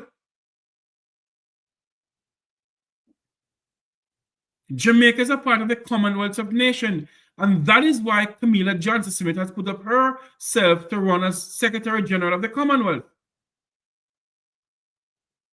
Because we are a member of the Commonwealth of Nations headed by Great Britain.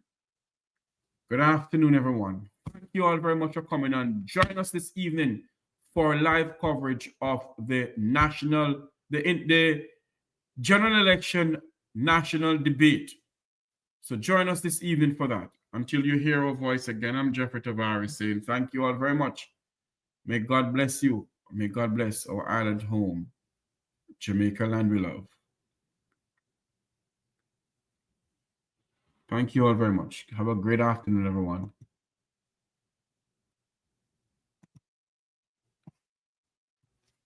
Jamaicans Decide 2025. Join Mek Wi Talk on Wednesday, September 3rd, 2025 for live coverage of Jamaica's election from Negril Point in the west to Moran Point in the east. We will be with you from 7 a.m. in the morning until the polls are closed on election night. Join in the panel discussion with political analysts. We'll be live on Jam Talk Vibes Internet Radio Station and Mek Wi Talk, Jeffrey Tavares YouTube channel. It's election night in Jamaica. And you can trust that when you send me to Parliament, you're not have a bench warmer or a table knocker, but you have a champion who is ready to serve you. And so I do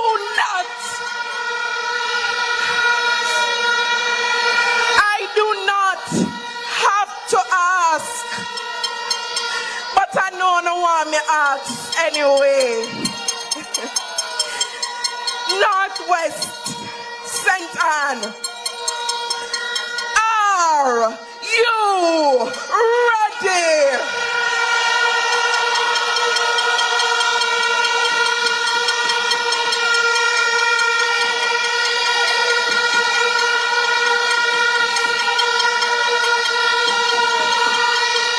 Oh, my comrades, see the signal waving in the sky. Reinforcements now appearing. Victory! Victory! Good afternoon, Mr. Flair Green, Flaggerman, the whole Jamaica. Listen to me, man. Mr. Flair Green promised me water. For the first time I'm going at it, me give me first X to get the water, a Flaggerman, and I will not get no water. Yes, Mr. Flair Green. You must farming, Flaggerman. You hear that you coming to break ground? Irrigation water in Shartin. But Danny but give water already. Why you didn't come to Flaggerman? Come break ground for water. You fully people them once, can't fully people them twice. Danny Buck already have given Chartil irrigation water already. So what about Flaggerman? Flaggerman he promised how long? For the first time you went see I give away irrigation. The second time now, not a irrigation. The third time now, when you are gonna lose, I know you can come give with irrigation. Fly Green, you can't fool nobody again. Nobody. We have sense. We need water. Last week I stopped one truck for water. And you know then tell me say you have to have name panelists and labor to that trunk fund. I can't get no water. Mr. Flag you don't need the water. You know to be no fool again, you don't idiot. We need water, sir. Them one get it. Fertilizer. I see 2 buses come here last night. Round here, they must have drop off money and things. And at them when I get to nobody else down get to beside them. And you did it 9 years, almost 10 years. And now when election I will call you come break ground. Go with that, we don't want to see you. You're the worst MP ever coming to Jamaica. The worst in the history of Jamaica.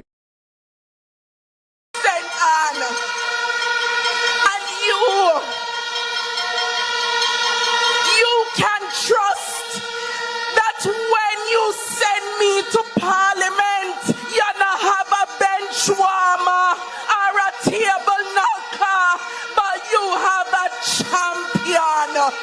ready to serve you.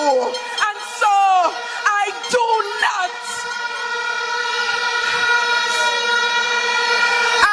not have to ask.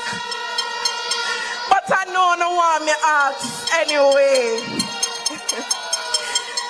Northwest St. Anne, are you ready?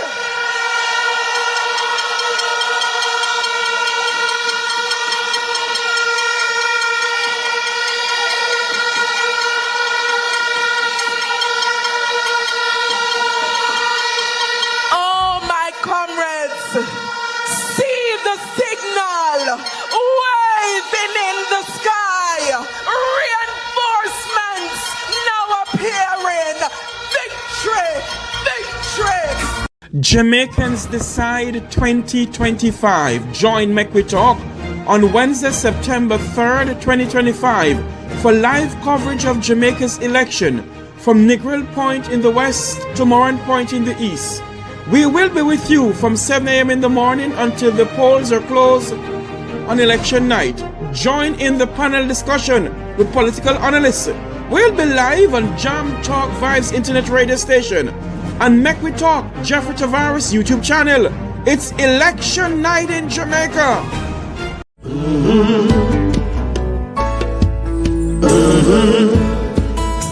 When the game gets rough and this life just seems so tough, Mek Wi Talk, my people, Mek Wi Talk.